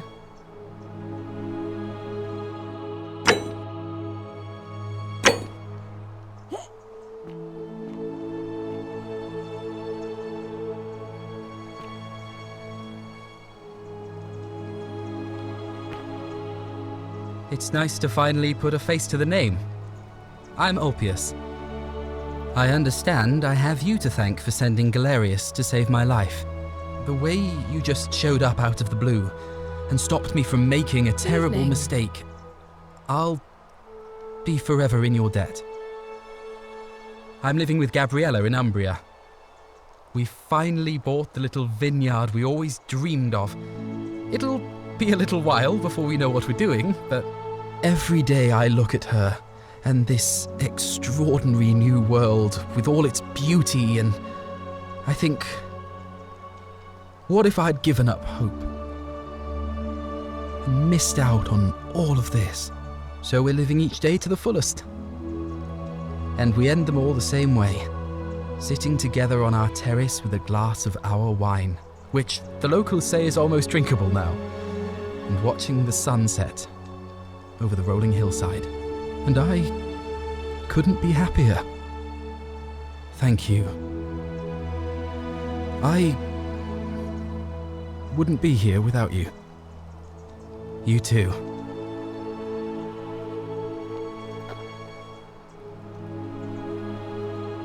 It's so nice to finally meet you.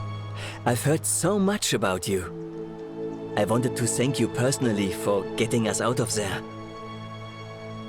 I'm studying to be an architect again and living in a beautiful flat in Rotterdam, just down the river from Nijmegen, where I grew up. Of course, it's improved immensely since I was there last. Gleaming futuristic buildings and clean streets full of educated, accepting people. You natives of the 21st century have no idea how fortunate you are. You know, looking back, I think it might have been Rufius. But he was struggling with so many of his own demons. It's hard to hold a grudge.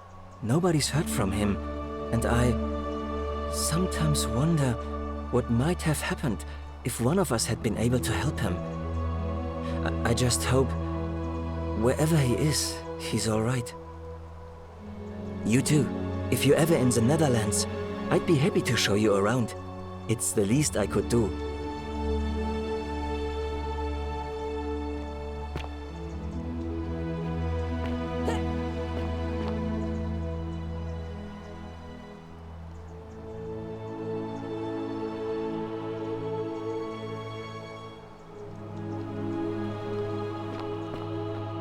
What is up?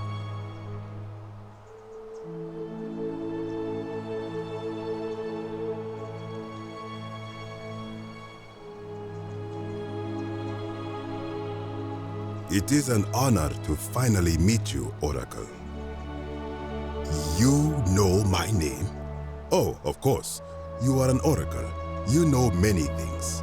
I too would like to offer my thanks for releasing us from that place, and for your role in bringing us here. This world is truly wondrous. For a time, I returned to Alexandria, but they have no need of another fisherman, and I came to see there is nothing for me there.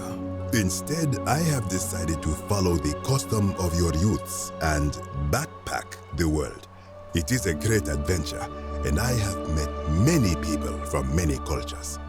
I spent the first 25 years of my life avoiding the 42 sins that would deny me access to the afterlife. Now, I think it is time I had some fun. Indeed. Thank you, Oracle.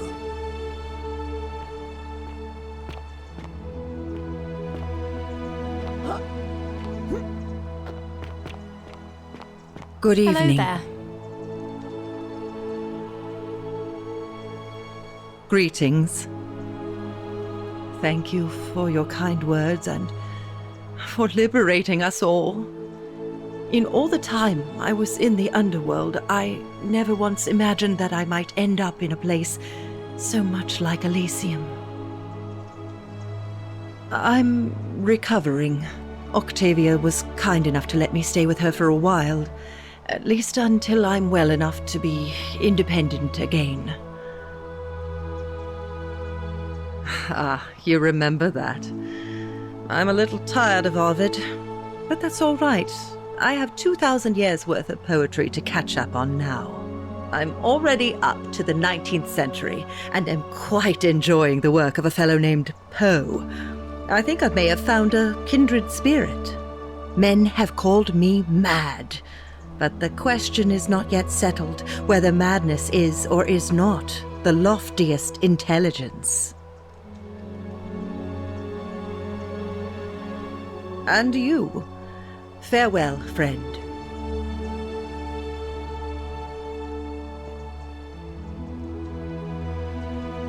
Oh, hello. It's lovely to meet you. I've heard so much about you.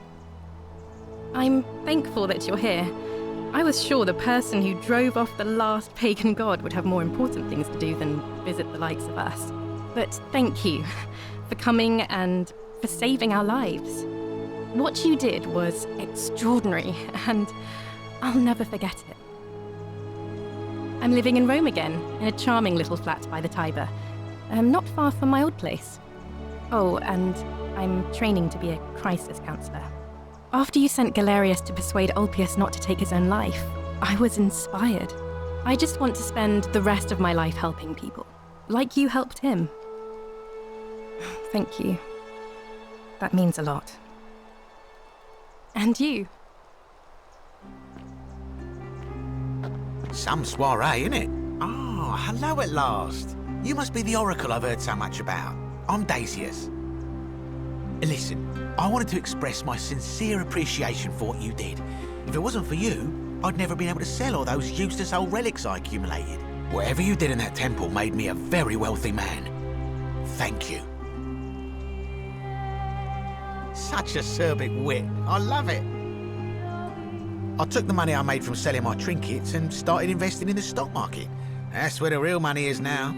In fact, I was hoping to ask your advice, you being the oracle and future seer and all that, on which stocks I should invest in next. I can't decide between fossil fuels, tobacco, gambling and arms.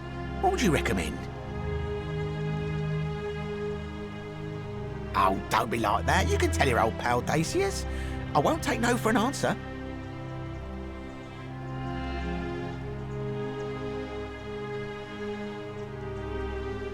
Oh, of course, yeah. I was just thinking the same thing.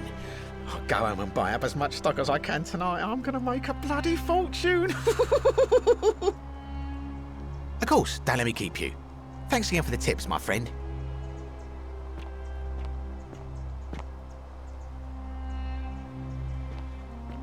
Magnificent museum, is it not? Hello. I take it you're the oracle everybody's talking about. It's a pleasure to finally meet you. We have. I'm sorry, I don't remember. In any case, I'm Philip. I never thought I'd leave that cave, let alone the city. And now I'm living in the 21st century. What a time to be alive. And it seems I have your catabasis to thank for it. I'm working as a consultant to the Faculty of Classics at Cambridge University, helping fill the odd gap in their knowledge. Not that I need the money, but I do love being around enlightened minds again. My sincere thanks once again.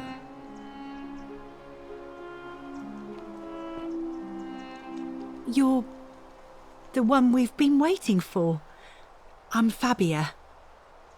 I wanted to say thanks for sending Galerius to save my life. I don't know how you knew, but I would have been crushed by that shrine for sure. I'm just so happy to be here with you and everyone together again. even if it's just for one more night. Well, it's not like I have to work with all the silver Charon gave me, so I just do what makes me happy. Mostly that means baking for my friends and looking at memes while binging TV shows in yoga pants. What a time to be alive. Oh, it really is. You too.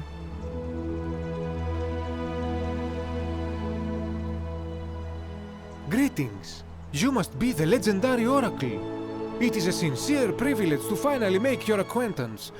I am Georgius.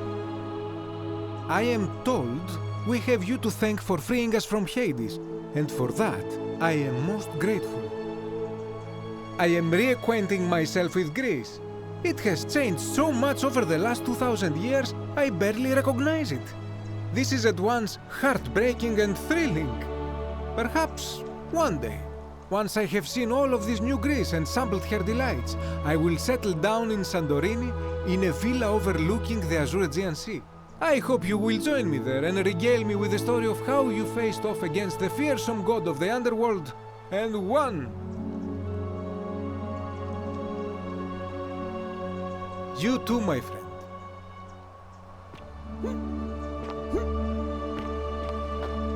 Hey.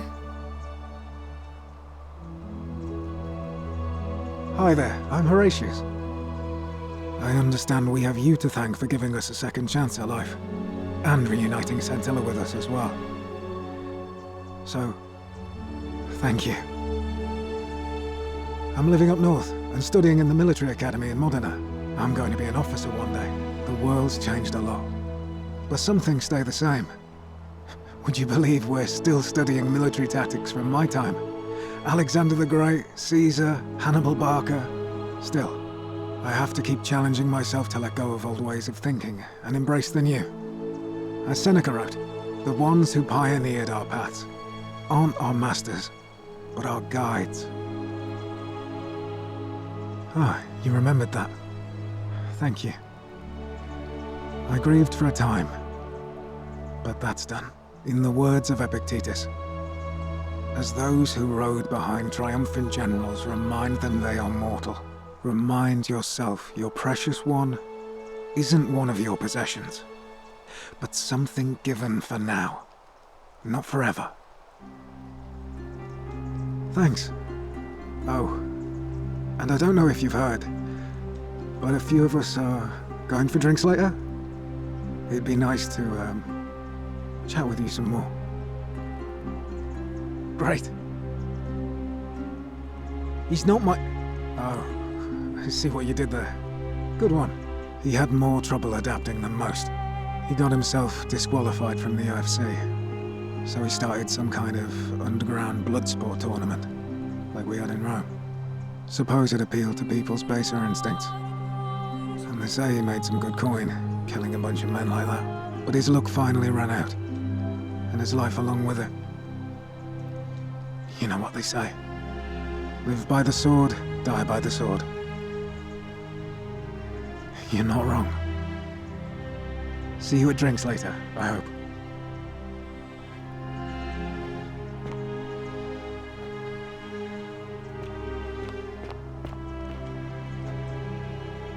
Hello, I'm Dooley.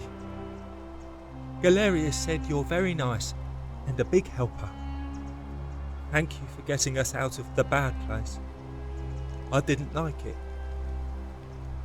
I live at Galerius and Equitia's house. They look after me now and help me remember when I forget things, like brushing my teeth. Treasure? Oh, I forgot about that. I like my box now. Galerius got me a box that tells stories. It's my favourite thing. Yeah, they're fun. Bye-bye. There she is. It's you.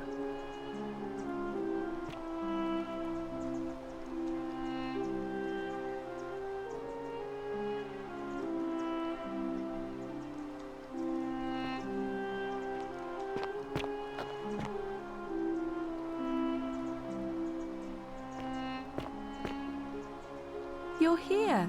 It's lovely to finally meet you. Galerius told me all about you. So, you're the hero who somehow vanquished the last of the Roman gods. As I'm a priestess, you realize you've put me out of work. I'm just teasing. Actually, and it still feels a little sacrilegious to say this, I'm finding life after religion quite enjoyable. Galerius and I are engaged and expecting. We've just bought a lovely villa in the countryside with room for a large family, and Dooley too, of course. It feels like the world has just opened up for us. There's so much to learn, and so many more possibilities for our children than we ever imagined. We're just so thankful for what you did for us. For all of us. Oh, it's sweet of you to ask. She recovered nicely. In fact, she's here somewhere, if you'd like to ask her yourself. See you at the wedding, I hope.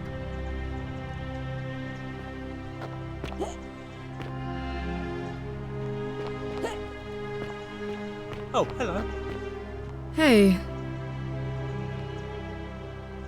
I take it you're the Oracle. Thanks for coming.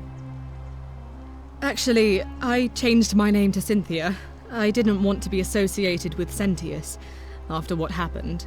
I'm not sure if you heard, but after you drove Pluto off, Proserpina emerged from the Great Temple. She knew right away what none of us had figured out about that psychopath. He'd been keeping my little sister locked up in the upper cistern all that time. But he's been dealt with. He's... you know what? The important thing is, we'll never see him again. Anything I want. I'm a woman of means in a vast new world. I can go wherever and do whatever I please. Of course, I mostly just stay in my villa and have my servant Alexa summon things for me, because it's just awful out there. Barbarians everywhere. He's still there, all alone. The last golden statue in the underworld. Trapped in a metal shell, slowly losing his mind until the end of time. Eternal torment. Just what he deserves, if you ask me. You too. See you around.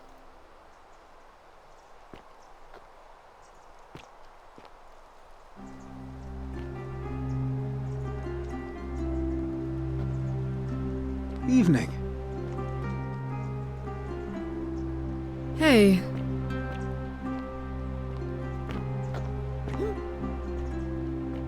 Hello.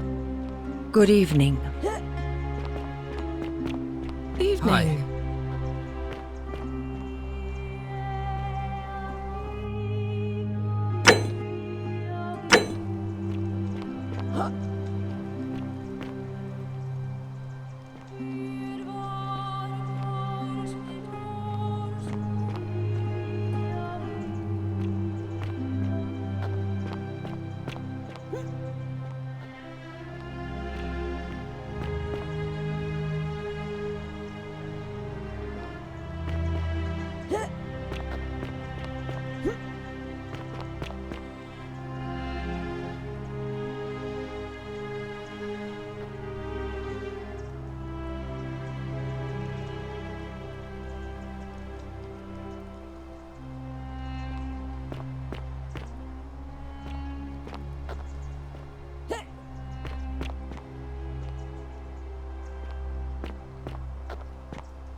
There you are. I hope you enjoyed that. Now, there's one more person I wanted to introduce you to. I think you know her. Sorry if I frightened you. Just a little joke I've been saving for a long, long time. Allow me to introduce myself properly. I am Proserpina, former goddess of the cycle of life and renewal, and now a regular mortal. I wanted to meet you in person, and thank you for freeing all these people, and me. I hate to think what would have happened to us without your intervention. Indeed. Suffice it to say that while Pluto was controlling the eyes and ears of each golden statue, I was able to control their tongues and whisper to you when he was distracted. I am sorry my messages were so cryptic. There were only ever brief windows in which I could speak to you without being detected. I did. I may have given up my immortality, but I still retain my gifts as the goddess of the cycle of life and renewal. After witnessing Pluto punish countless poor souls over thousands of years, I knew this generation, the final wave, would not survive. So I tried to give them a way to buy more time. A second chance. Rather, as many second chances as they needed to avoid his wrath. So I whispered to Sentius in secret, telling him the prayer required to create a portal in my shrine. I knew the danger of humans being corrupted by godly power, and so I put a safeguard in place. I required the creator of the portal to sacrifice their own life, so that it could only be used selflessly to help others. What I did not anticipate is that Sentius would retain his accumulated memories from each previous day, and as a veteran soldier, he had long since shed his fear of death. He quickly discovered that he could, in effect, prolong his own life indefinitely by exploiting the cycle. Of course, once I had taught him the prayer, I could not unteach him, and there was little I could do but wait for someone like you to come along and see him for what he was. We were all fortunate you came along when you did. I don't know what happened to him. I haven't heard from him, and I rather hope it stays that way. Oh, she inherited dominion over the underworld. Last time we spoke, she was working on a new world of some kind.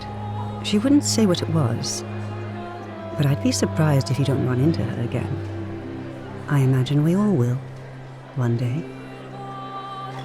And you, although it feels like I've known you forever. Oh, and one last thing. Do you remember all those golden statues scattered throughout the city? Good, because they remember you. Well done, my friend. Of all the heroes who ever journeyed to the underworld and returned, none came close to achieving what you did.